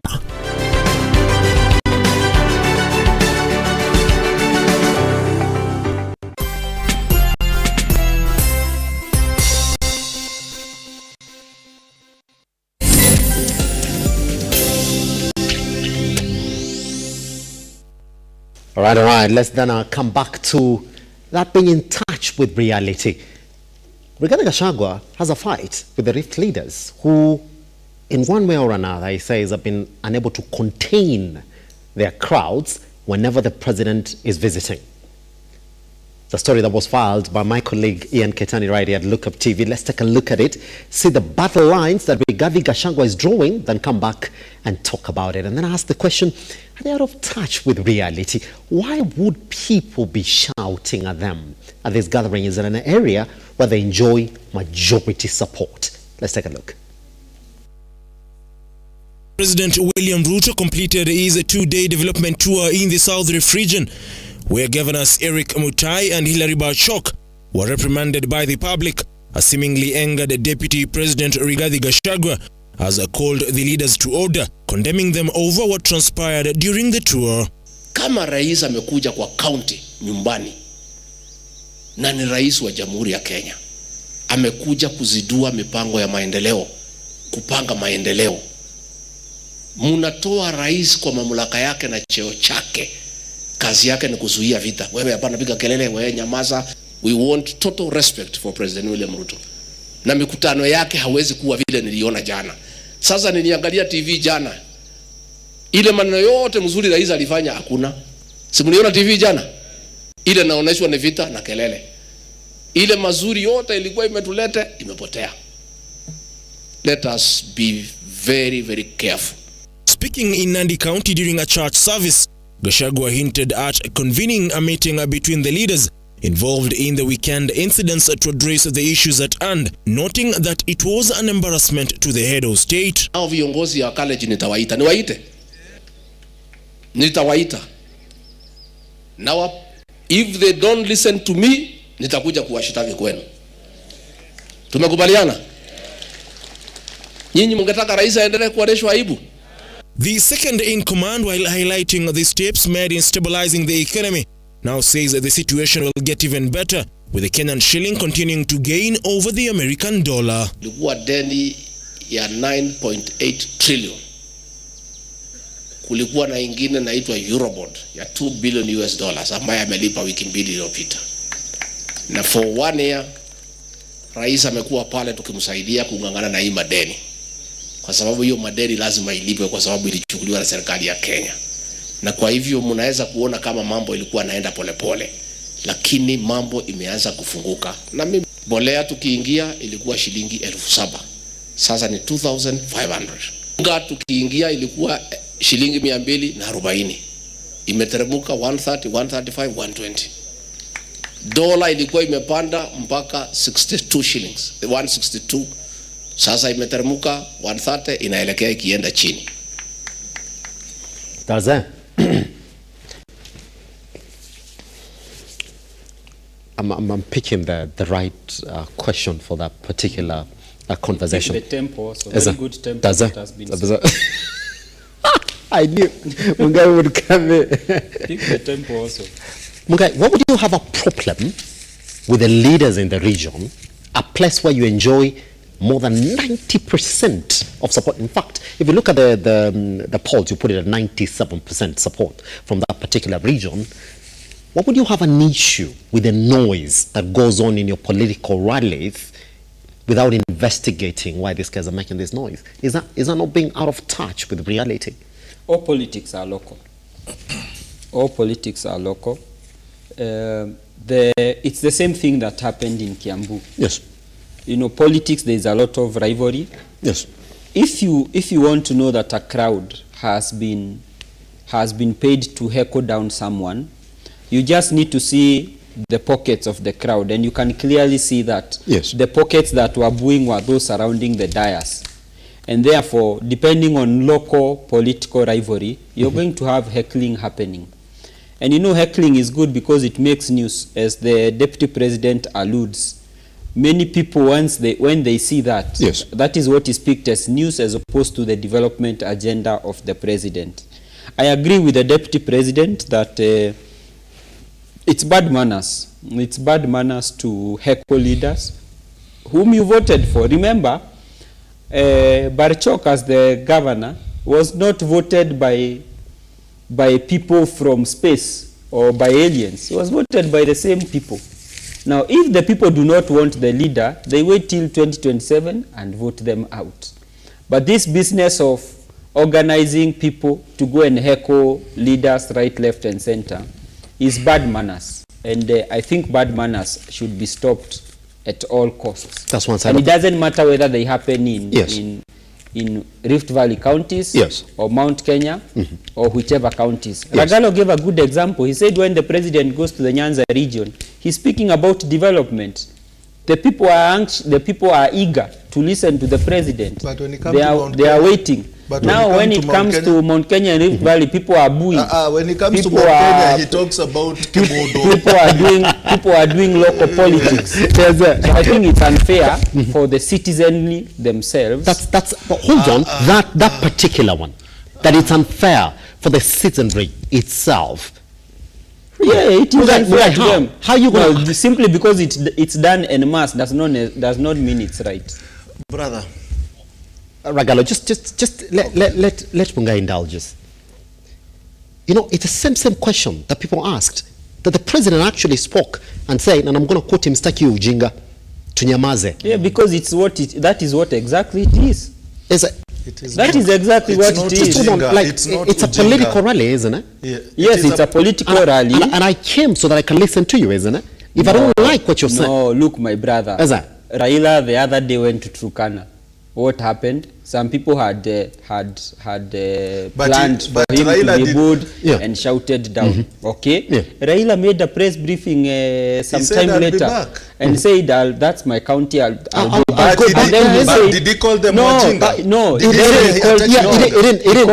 called the leaders who had planned the heckling. He called them out, which is what I am saying, that it's bad manners for even local leaders to organize people, citizenry, to go and heckle one of their own when the president is going there towards a development agenda. Why would it's bad manners. Just hold on. Why would leaders from that particular region who supported the president organize people to heckle the president? Yes. No, you see, I say they were not heckling the president. Neither were they heckling the deputy president. But they were at a president's rally, isn't it? They were asked by one of the local leaders. That is who they were heckling. But even so, the hecklers had been paid and ferried by opponents to go and heckle those leaders. And that's why I'm saying. That's one side of the coin. That's why there's no other side of the coin. That's one side of the coin, isn't it? There's no other side of the coin. That's why I'm saying. The coin also has two sides. But no, this one has one side. And I am saying that side is bad manners. Brother, we don't know. We have, which coin is this that has one side? That political side has one side. For any other person who's listening to this morning, you're saying that you're going to only talk about one side of a coin. Because there's no other side. There is the other side of the coin. That other side, yes. I want to talk about tyranny of people who are bright, like ODM members. How? If leaders are taught to heckle other leaders, what are you teaching the people? That it is right to do it. When you go to Mount Kenya and teach them that the other people are kemodo, the other people ni muguruki, the other people, they will make you wear shorts when they become president. They teach you to heckle. When leaders teach you that and they get the same thing, then what is wrong? When Baba got his heckling in Turkana, he kept quiet. All through, he was seated, quiet. They heckled each other. Then from there, an MCA took a microphone, gave a round of thing on Mzee. Mzee stopped. He just did nothing. He sat down. After he had everything is done and finished, and all the madharau that they wanted to do to him is done, he woke up. He didn't say, "Staki ujinga." Who are you addressing? Who are you telling staki ujinga? So who is mjinga that analeta ujinga yenye wewe hutaki? Are you getting what I'm trying to say? Because for ukisema staki ujinga, then you have to find mjinga mwenye alileta ujinga ikakuwa ujinga yenye wewe hutaki. You understand? So if you are telling them in rough language, they will still make noise. The same what happened in Meru. When you tell them in hard language, they will not retaliate with quietness. They will retaliate with hard language. Sometimes you just need to hold brief and say, ndugu zangu, hii maneno tutatatua, najua iko shida hapa, tunyamaze tusikize kidogo. People will say, ameongea.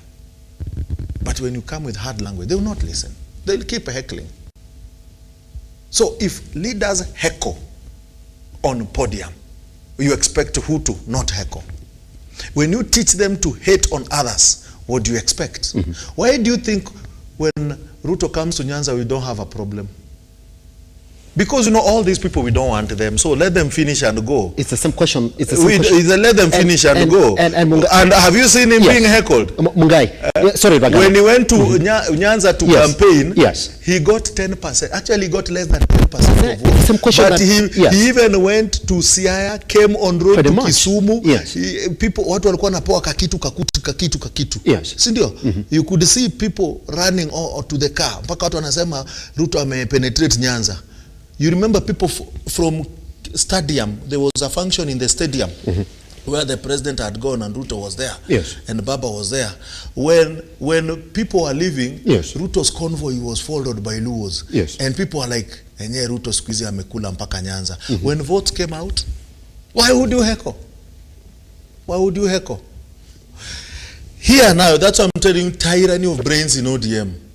When you fight the consumer wa pombe and not fight the producer wa pombe, right now, prisons are full of people walikunywa kakumi, kadhate, kafote, kafifte, wako kwa prisons saa hii. Now, hiyo 50 bob walikuwa nakunywa, wanatumia 300, 500 per day ya meals, na blanket, na uniform, wanararua nguo zinashonwa. These people are consuming a lot of our money and their liability to our system, because umwafunga kifunga mwezi mmoja, kila mtu atatumia $500,000 in 1 month. Na uliwafungia 50 bob. Uhuru alikuwa amefunga hizi den za pombe zote. Over 300 funny brewers were closed. Blue Moon ilikuwa imeenda. Blue Moon ilikuwa imeenda, na others. When RUTO government came, walifungulia hizo pombe. Let's not forget this history. It's a history, it's there. Walisema hizi zilifungwa vibaya, tuzifungulie zifanya biashara yao. All of a sudden pombe ikamwagika. Then they realize, tumilifanya blanda. Shika watu. So, saa hii kazi ni gari inaendaga rivers ndi. Vijana wanaingizwa kwa gari. Wanaekwa ndani. Unamweka ndani juu ya 50. Wacha niseme vile kanasemangwa. Hawasemangi 50, wanasema 50. Umemweka ndani juu ya 50, haezi lipa bail, anaingia mwezi moja ndani, anatumia $500,000 mtu mmoja. Wachukue 200 people, wametumia pesa ngapi? And this is happening the whole country. What have we done? Si ufunge zile pombe zenye Uhuru alifunga basi. Badala kushika vijana wadogo wenye njaa, kitu inawatuliza akili ndio umefunga. You know, I'm looking at ile kitabu tulikuwa unasema, ile nilisoma Siku Njema.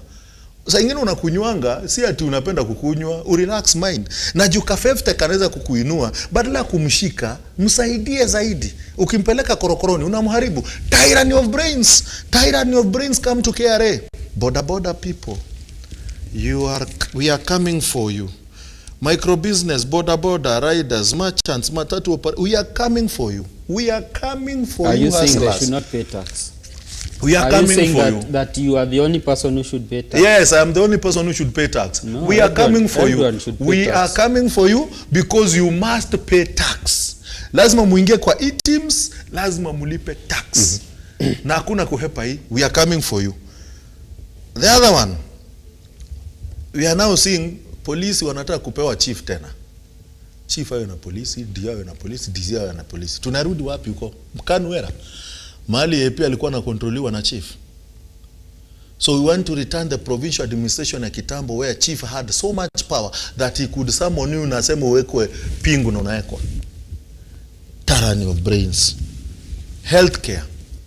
A doctor is treating you, Simba. You have an health insurance of 20 million and you are having COVID. Okay?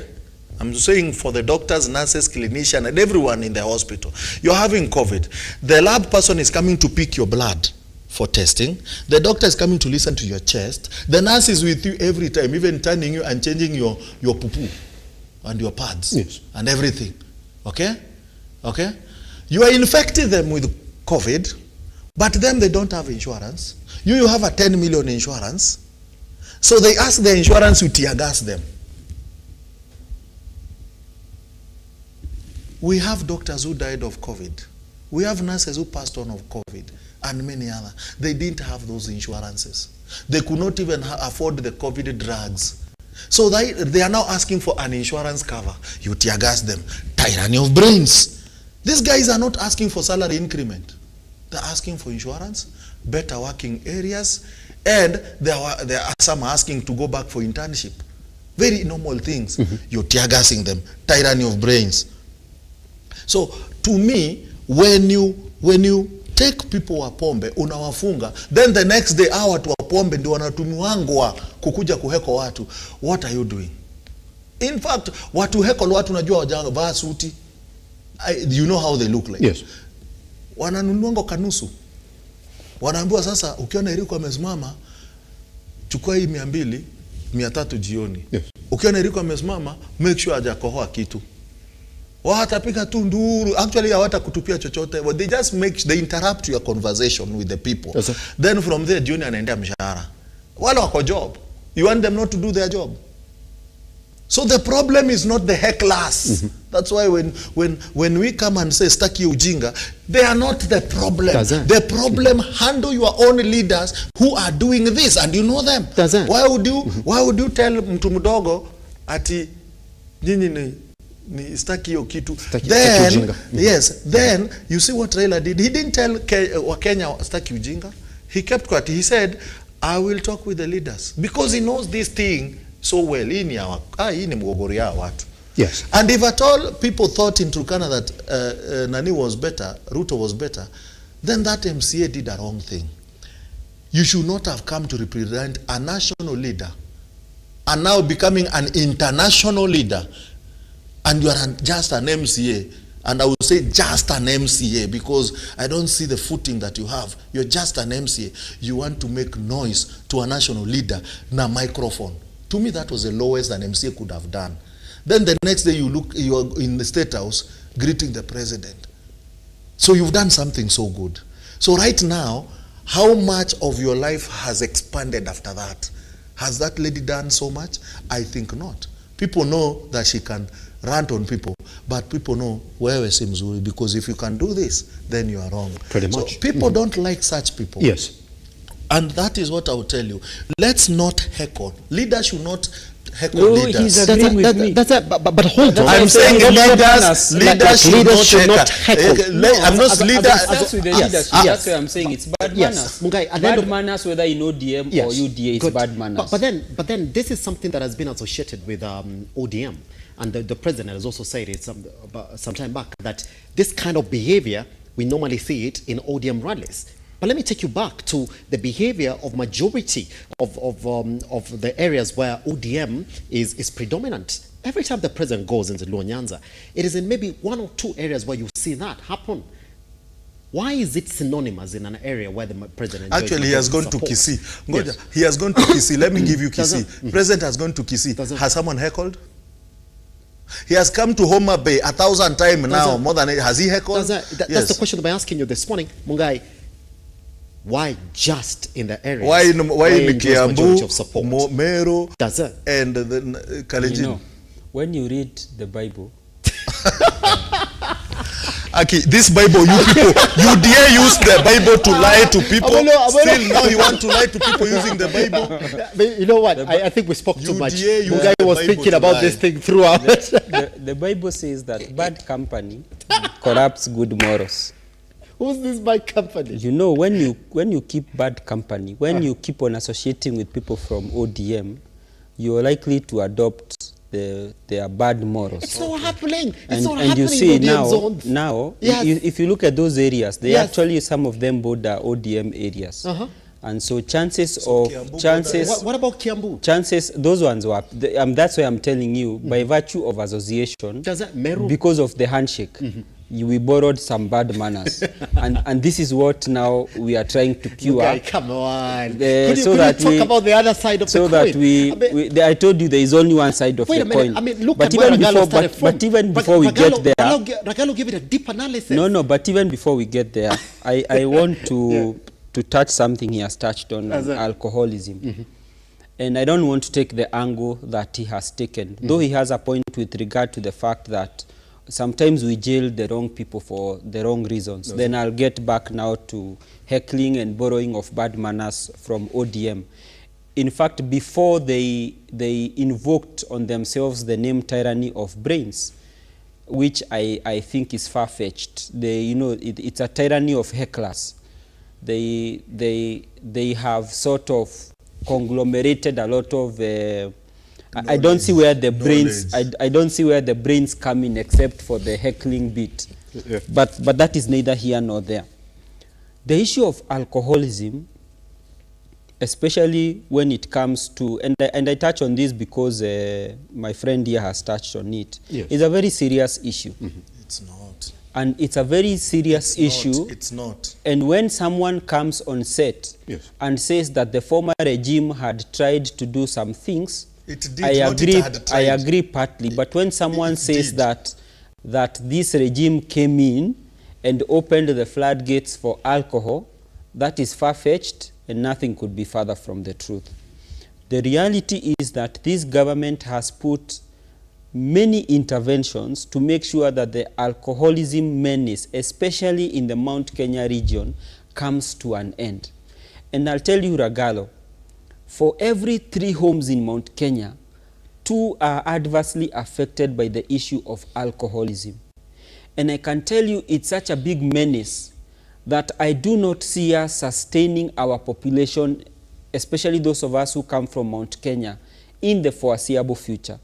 And I am glad that the government has taken a few interventions to curb the same. But I was reading something very interesting this morning, and I realized that the more the world goes around, the more things remain the same. In the 1850s towards late 1930s, the US, the biggest economy, undertook measures such as the one the government of Kenya is undertaking. And you might be aware that that cost President Herbert, he became one-term presidency because of enacting legislation to curb illicit brew in the US. President Roosevelt took over from him and abolished all the other laws that had been put to curb with alcoholism. And why am I giving this analogy? Because even as we fight alcoholism, we need to borrow from other regions on what has worked and what has backfired and put it into a Kenyan context so that we win this war on alcoholism. Because I can tell you, it's a big menace to our people, and it's a menace that needs to be done away with. Now, I was bringing that because my colleague here talks about the Kenyan government not being serious with regard to the fight for illicit brew. It had become popular in Mount Kenya that for you to get very rich quickly, you either open a wines and spirit shop or you open an illicit den where you go and sell alcohol. That should be a thing of the past. Let Kenyans find other ways of making money, but not dancing on the graves of our young people and the graves of our family leaders. Having said that, the issue of heckling and the issue of having leaders being heckled in their areas, there is no better way to put it than to say, as I said it, that it is bad manners. And those are manners that should not be entertained, whether they happen in Luo Nyanza, where they have originated from. You know, you need to determine sometimes when you're looking at behavior of a society, you need to find out where the behavior emanates from. That has been bad behavior for a long time. It's unfortunate that other regions are starting to borrow it. But by and large, whether it happens in Mount Kenya, in Rift Valley, or in Luo Nyanza, bad manners is bad manners. And I am glad the Deputy President calls out for what it is. How is it that you're going to tell a crowd to stop nonsense in a public rally where they're allowed to express their feelings and sentiments? Let me read something here. Allow me. Just to rebut on him. Uhuru closed down 26 second-generational alcohol-making companies. He had closed them. I'm not just saying out of... let me ask okay? He had you closed them. Or you might not know. Who was the biggest distributor of those things in the Mount Kenya region? You could tell me, I don't know. But I know he had closed. He had closed. So how did they come back? No, I'm just asking you and I'm also telling you, do you know the Luya Nation is the leading alcoholic community? They drink more than the in Mount Kenya area. Yes, but not illicit brew. I'm just telling you. Yes, but I'm saying not illicit. And do you know the other side, people are more sober. They drink even changa and they're more sober. Actually, it's sober than I've ever seen. So, let me tell you. Our people are being sold poison. Where is NIS? Are we not in the government? Yes, precisely my point. Why do you shika? Mbona unashika mtu wa kukunywa gadhate na 50? No, that's where what is I'm the saying. NIS? You see, if you where is the government agencies? If you listened to me correctly, I say, do we need government agencies or do we need to hurt other people? No. Sometimes we approach the fight on alcoholism the wrong way. You know, arresting those people of what he calls it's wrong. It's wrong. No, it's wrong. Yes. There's no other way of You're putting using it because somebody has taken 50 bob. Because these the people, government is going to use $500,000 on one person when he's in prison. Where is the fairness of and No, we are saying to there's no tunatumia fairness. pesa. There is a place of rehabilitation and there is the place for jail. And I agree that sometimes we have approached this fight in the wrong manner. But also equally and in good measure, the government must crack down. It must crack down ruthlessly and mercilessly on people who are selling our children and our fathers and our young people issue is not selling illicit alcohol. Listen, issue is not selling. Yes. Before it reaches your shop to be sold, before a bread reaches the shop, it has been made, is it? Where is NIS?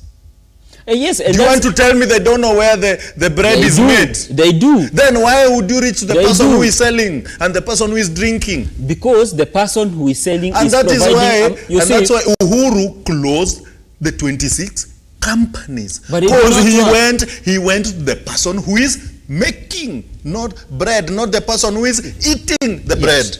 But Mugai, now, the other side of the coin that you failed to address this morning, Raila went into deeper level, even spoke about these guys that are getting arrested, spoke about the jobless youths in the country, spoke about the tear when you're jobless, what are you supposed to do? That in reality, should these people hear there's a public rally somewhere and the president is there, it's very, very possible for them to agree to be misused to go in and heckle the president. Is that the other side of the coin that you didn't pay tribute to this morning? No, you know, it's not that I disagree with you. Yes. It's just that I am saying bad manners, even when it is funded, is bad manners. Even when it is funded. Regardless of the fact that, it's just like saying, part of the reason why police should collect bribe is because they are paid poorly. No, that is illogical argument. And that is why I insist that bad manners, even when a politician funds local youth and misuses them, to go and heckle another leader is still bad manners, regardless of the fact that those young people are being used. Is it also then bad manners for you then, knowing very well that you have a couple of dealers that are funding this youth, to use a public rally again to issue that particular warning? Yes, they must be reprimanded. But why do you always imagine that people must be sued? If you are, there is a place. That's why we have harsh laws. There is a place in law for punishment. And Mungai, I do agree. It must not always be you're being sued. But the consensus is that if you do know who these leaders are, why can't you talk to them so you stop them? No, you know, sometimes it comes to the fore and you get to see it as it unfolds. Yes. Okay. But no once it unfolds, it's happening in Kiambu, it's happening in Meru, it's happening. Once it unfolds, we have a duty as leadership to reprimand the behavior. I'll give you an example. One time we had organized a church service for Baba in Ruiru. Independent church Ruiru. And we went there as sweepers. You know what sweeping means? To get information. Is it okay? Is he safe when he comes? You understand? Yes. Then when we were there, we found, this church is not possible. So we had to tell him, say, don't come. It's not possible. So who came? Kalonzo came and others came. Do you want to tell me if that is Baba and was not a president? Do you want to tell me there was no information that they will be heckling? Teach me another story. Government. Do you know who is a government, my friend? Do you want to tell me they didn't have information they will be heckling? Do you want to tell me they never had information they will be heckling in Meru? Do you want to tell me they never had information they will be heckling here in Kabete constituency? Do you want to tell me they didn't have information? If us na ni watu tu ya kawaida tunaenda tunasikiza gani tunaambia hapana hapa mzee ukikuja hapa ni kuhot. That church was divided into two. There were people who wanted Baba to come, there were people who just didn't want Baba to come. And it was bad until by noon we said mzee asikuja. So Kalonzo came and others. Mzee didn't come. Didn't we do justice? Yes. And we are not even, we are not NIS, and we can never be. But we could listen to the ground and give right information. Do you want to tell me there were no intelligence to tell the president they will be heckling? And to reprimand those people before that ninakuja na nisipate okelele. Do you want to tell me they will be heckling still? Ai, nini unaniambia bro? Nini unaniambia? Mungai. Nini unaniambia Mungai? Is it possible that zingine tunaachilia ifanyike tuicheze kisiasa. Tunaiacha ifanyike tuicheze kisiasa. Yes. Then why can't you speak to these people if you do know them? You don't need a public rally to address them. So you don't need a public rally, and that's why Raila said, I will talk to the leaders. He did not even tell what walikuwa na mhekol ati sitaki ujinga. He didn't say. Does it make us think that maybe now even this narrative for these leaders paying these people is not a reality, that it's true than what Ragalo is saying? Yeah, ni kisiasa inachezwa tu. Sort of disjointed with government policies and the way the government is running its business. So the best way is to go shout at a political rally where the president is in attendance. I do not know what is expected of me to say. Except hold on, you can't go back to the bad manners. You really can't go back to the bad manners. Except for the fact that bad behavior must be called out as bad behavior. We could choose 1,000 words. We could go around about it the mountain like the Israelites went around the walls of Jericho 7 times. We can go around it 7 times. Those walls will not come down.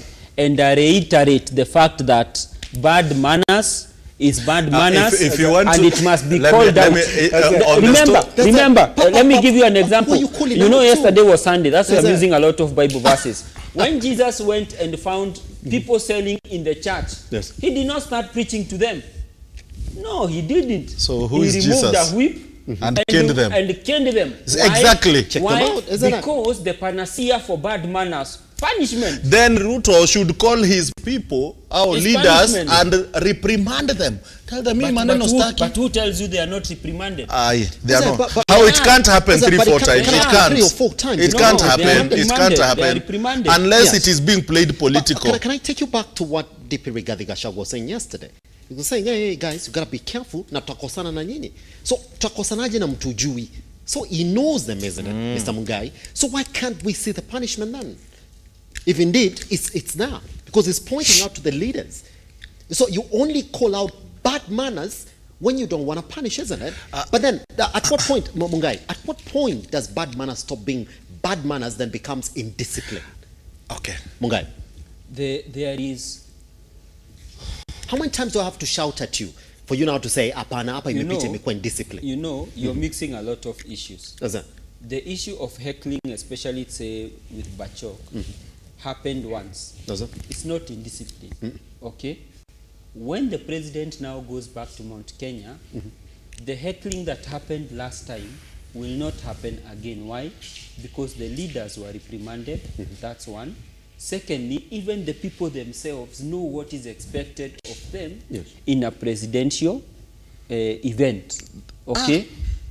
Now, I am not saying or gagging people against exercising their right to look, if you don't like your governor, do you have to wait for him in a presidential function? It's my right. No, do you have to wait for him? See, you know the governor's office. That's my you right. You know the governor's office. But also go like the governor of Kiambu. Listen, the governor of Kiambu has his seat in Kiambu town. That was not when he was in Kiambu town. Actually, if people don't want the governor, you go and stand at the gate and heckle the governor while he's in office. Why do you wait for a presidential function? And that's why I'm saying it's bad manners. But since it's bad manners. But since it's here, it's also my right to express my view and my voice. And what we are saying is, this is an orderly function. No one is stopping you from heckling. It is your constitutional right to picket. That's why we are saying, inform the police you're going to picket. Correct? Correct? No, I'm not saying ask for permission. Inform them that you're going to picket. Go to the governor's office because you're dissatisfied with your placards and everything and heckle him. Why do you have to wait for a presidential function? That's why I'm saying there is no cure for bad manners. Bad manners must be called out for bad manners. The youth is communicating. The youth is telling you, you promised us job. No, that's a lie. That's the side of the coin. Just let me say the other side. The youth is telling you, you promised me a job. The youth is telling you, you promised me you're going to make sure we have a Hollywood in Nairobi where we can do movies. The Hollywood is not there. The youth is telling you, you promised us stadiums in every village. The youth is telling you, you promised to have internet in every soko. The youth is telling you so many things you told me. And even the women are telling you, you promised us pads when we give birth. Yes. Okay? The youth is telling you, you promised us health care. That will be affordable, and school that is goable, if there is another word like going, like goable, yes. That you can go to school without being charged as much. These things are not there. School fee is hiked.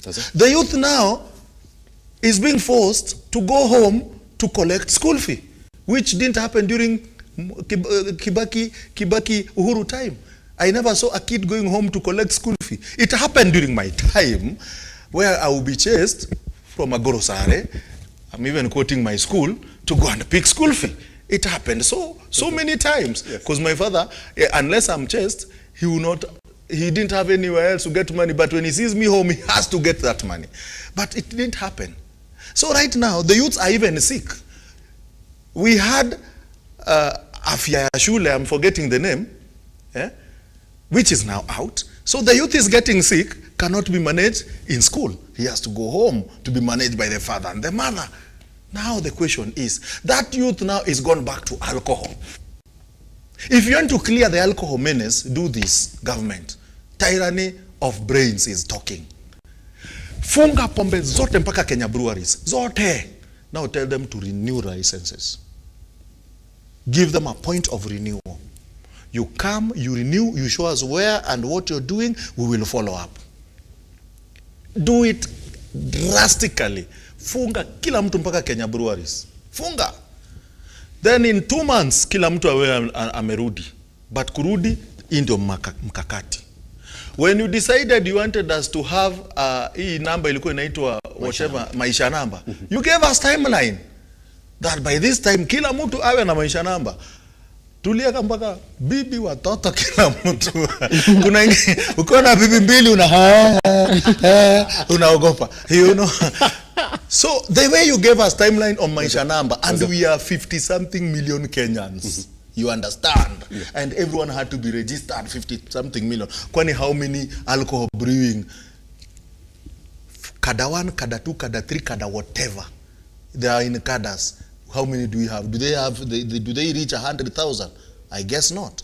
It's very easy. You just close down.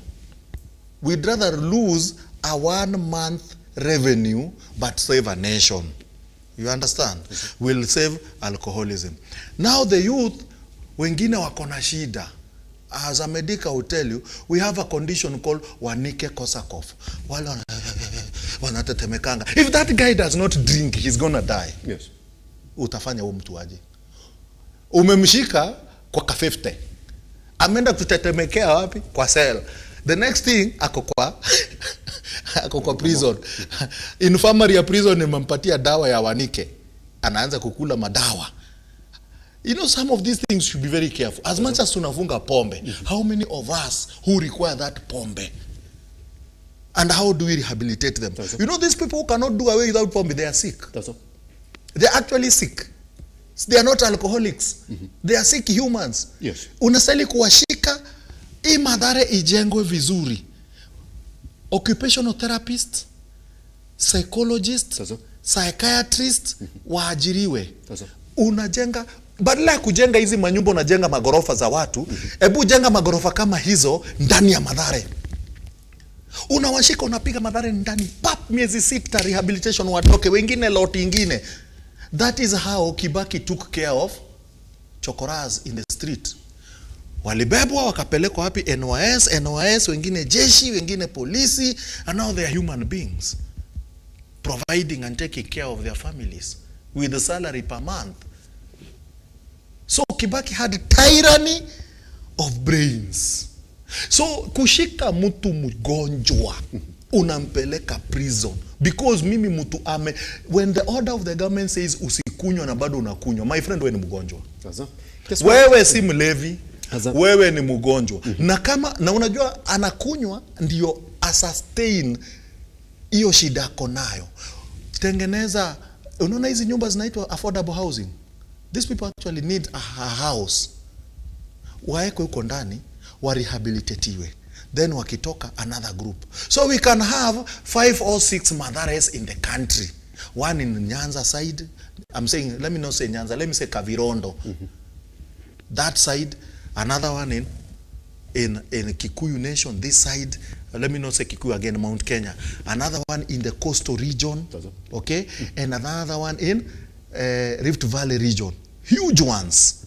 Okay? Huge ones. Why am I living Garissa? Because you'll definitely, there's a community that is predominantly Muslim. Yes. They don't drink alcohol. So that one is not a problem there. So now in this side, now make sure these people are taken care of. Ukishika mtu anatetemeka mkono. What is happening to him? Umemweka ndani. Anatetemeka mkono. Umemweka nini ndani? That guy is sick, my friend. Unamweka ndani mwezi moja. Atarudi afanye nini? Akirudi, hujamrehabilitate, anarudi kwa ile pombe. Utamshika mara ngapi? Tyranny of brains. Maybe in my closing remarks. Mungai, just before you do that, wacha ni support tu wako kamoja. I gotta give you a bit of breaking news this morning for any other person who's watching us this morning. Is that President RUTO has postponed the signing of the affordable housing bill into law. There's a thing, the signing had been scheduled for today. As said, I was paving the way for the 1.5 salary reduction. Me, I was ready to pay. That one is not a breaking news. Me, I was ready to pay. Support me, bro. That is that one is even a low news. Me, I was ready to pay. That's it. In a minute, just as you've been supporting, because we only have 7 minutes left for this particular conversation. I also want you to sort of remark on what he said. When my friend said that every homestead in Mount Kenya has one person who is suffering from alcoholism. Actually, it is suffering from. What is suffering from in medicine language? He's sick, my friend. Sick. That person, you don't take him to prison. Why are we doing this to Kenyans? That person, easy affordable housing kama zile zimejengwa Ruiru. Yes. Eka watu hapo kwanza. Yes. Wapatie chakula na wapatie madawa na wapatie watu wa kuwa rehabilitate. Then wakimaliza hapo wakimbiza NYS. Miezi 6 ya kumarch na kukimbia na kufanya nini? Yes. After hapo mwenye akona makaratasi jeshi. Jeshi polisi. Aye, my friend.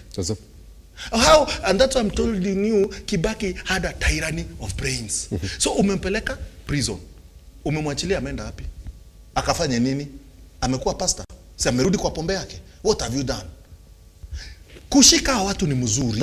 Waeke kwa rehabilitation. Akisha clear, because haezi enda kukimbia na hizo mavitu kwa mwili, atakufa kwa barabara. Do you know how rough this running is kwa polisi na jeshi? That's why you have to be cardiac nicely, kidney nicely. Wapimwe.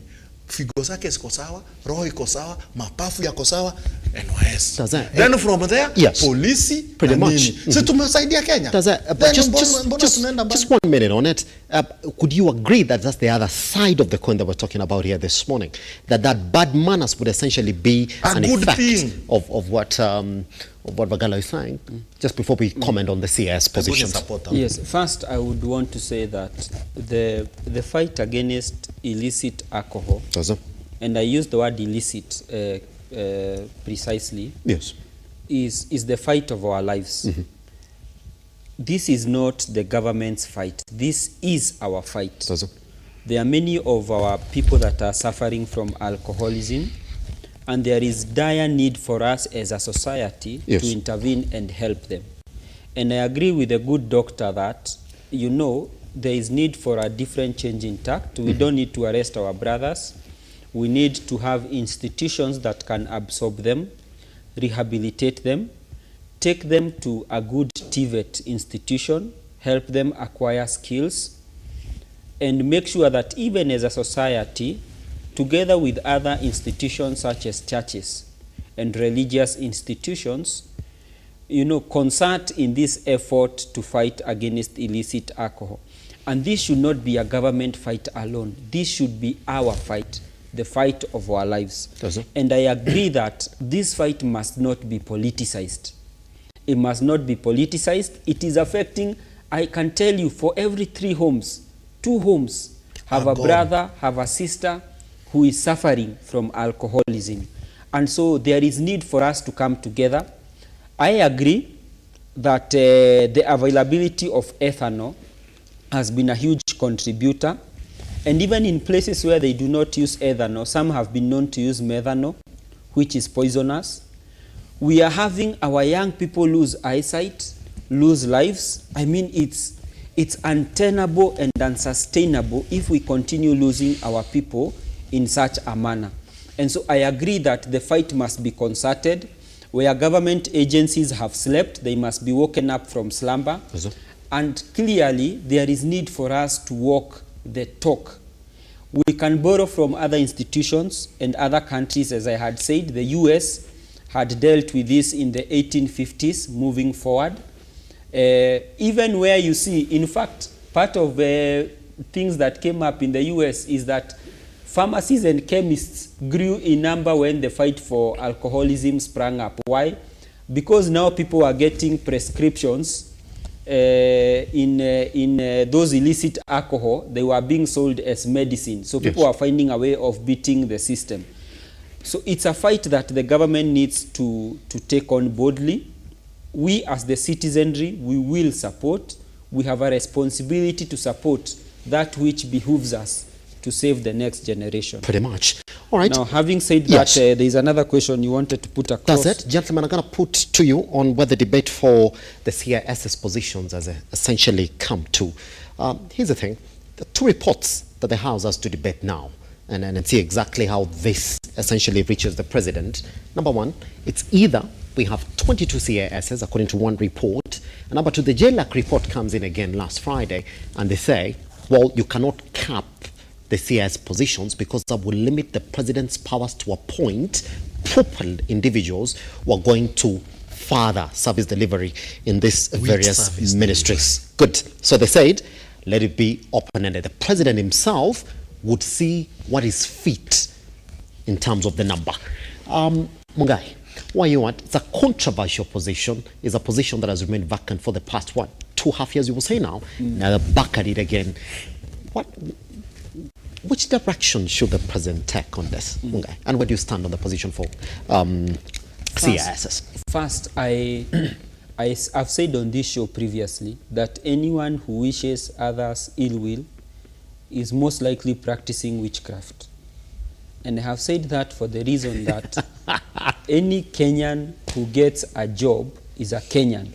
First and foremost, is a Kenyan. Regardless of the title, any Kenyan who gets, because sometimes we are so much we are so much entertaining things, they call it obiter in law, things that make no sense for anyone. I support the fact that CAS jobs should be there. And CAS jobs should not only be there, but the fact that those jobs are meant for Kenyans, not foreigners. You see, I find it very interesting. Tomorrow, if you were given Simba job of a CAS, you'll be shocked at how many congratulations you will get. Even cousins you've never heard from, even people lineage you literally haven't heard from them in your life. They will come and say, you know, I am the brother to your sister who was your cousin of something. They will come up and tell you congratulations and seeking favors. Why? Because when you get that job, Kenyans understand that you are one of them, and it is a fellow Kenyan who has gotten a job. So let us not fight fellow Kenyans, and that is why we are legislating. Remember, it went to court and suffered several setbacks, including up to the Court of Appeal. But let us support Kenyans when opportunities arise from them, especially when those opportunities are not illegal.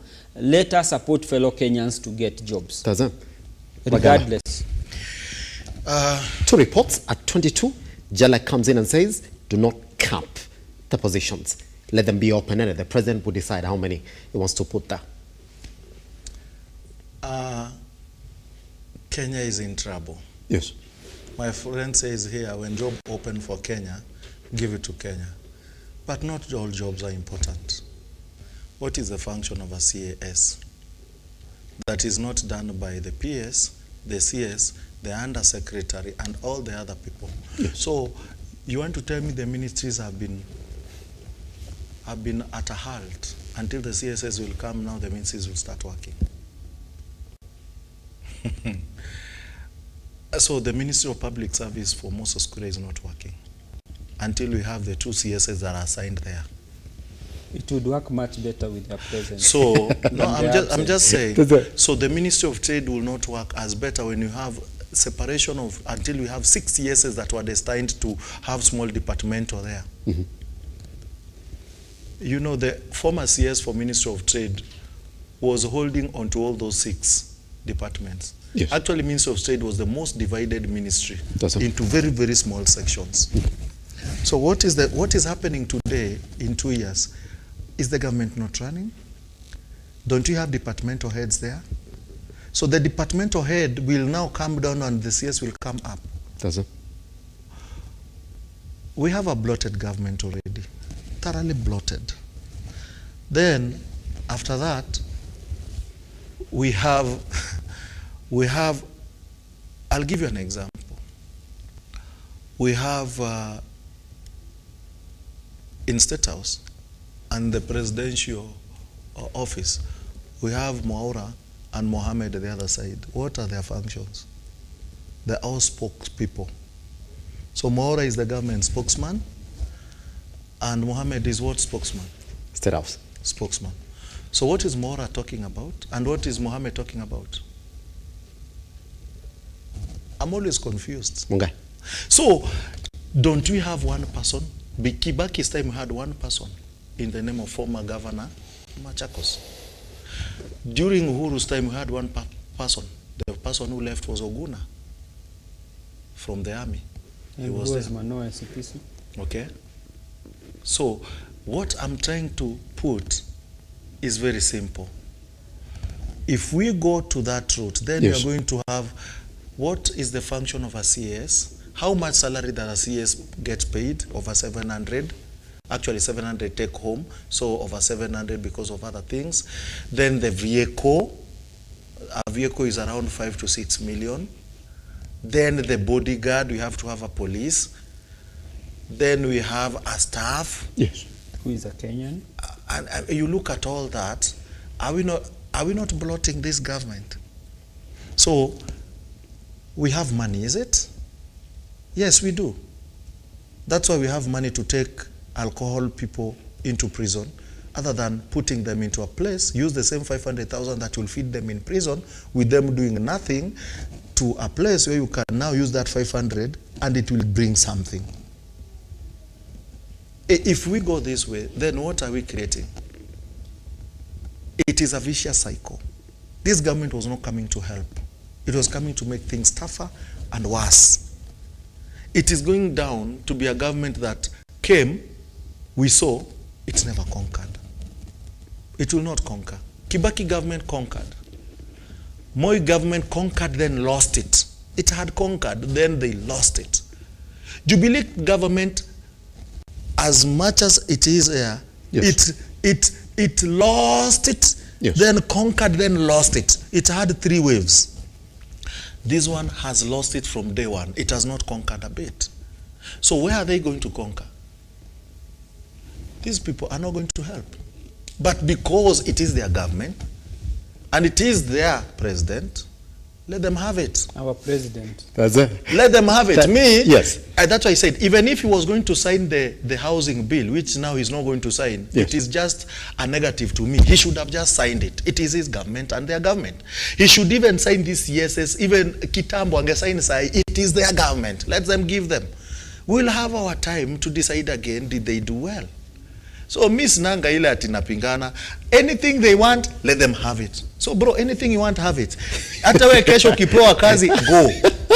Have it. Ukitaka kushika watu wote waeke kamiti, wapombe, have it. I'm just going to read this particular story for any other person who doesn't know why Ragalo is a bit rattled this morning about ukitaka chukua bwala. You know, when somebody gets there, is already bitten of an explanation to give you this morning. This is what it is. The court declared President Ruto's 50 CAS appointments unconstitutional in the first round, that is in June, citing irregular public participation. This time around, the court ruled that the PSC subjected the first complement of 23 CSs to public participation, and that it conducted no similar exercise regarding the additional 27. On last week Friday, at the last minute, members of parliament essentially struck out one area that required the president to only have 22 CAS and made it open-ended. Where you feel that you need a CAS, even if he has 100, let him have it. Where you feel that you need a CAS, have it. Please go right in and appoint. Even 100, have it. So we're waiting to see exactly what route the president takes on this particular one. Guess what? There's just a lot that we've not spoken about this morning, but those are the top issues that we started with. Like we said, you can't avoid a conversation right now in the country, a conversation that is not touching on taxes. Housing levy is back, but this morning the president has essentially postponed that exercise of sending to that bill. Number two, you can't avoid speaking about Raila Odinga. And then finally now, the politics of politics here, SS positions are coming back. Whether it's the same faces that we saw the first time that are going to come back that were appointed or different ones is still something that we're going to watch and see. Whether 50 or 22, it is now back to the president's prerogative. My name is Simba Kiage. We're joined this morning by Eric Mungai and Eric Regalo. Gentlemen, always a pleasure to have you around every Monday right here on The Morning Drift. Guess what? That's exactly what we'll have for you. Let the conversation go online and Lookuptv across all your social media platforms. I am at Kiage Simba. This conversation is also live on our website, www.lookuptv.co.ke. Tomorrow is another time for us to do this. Goodbye.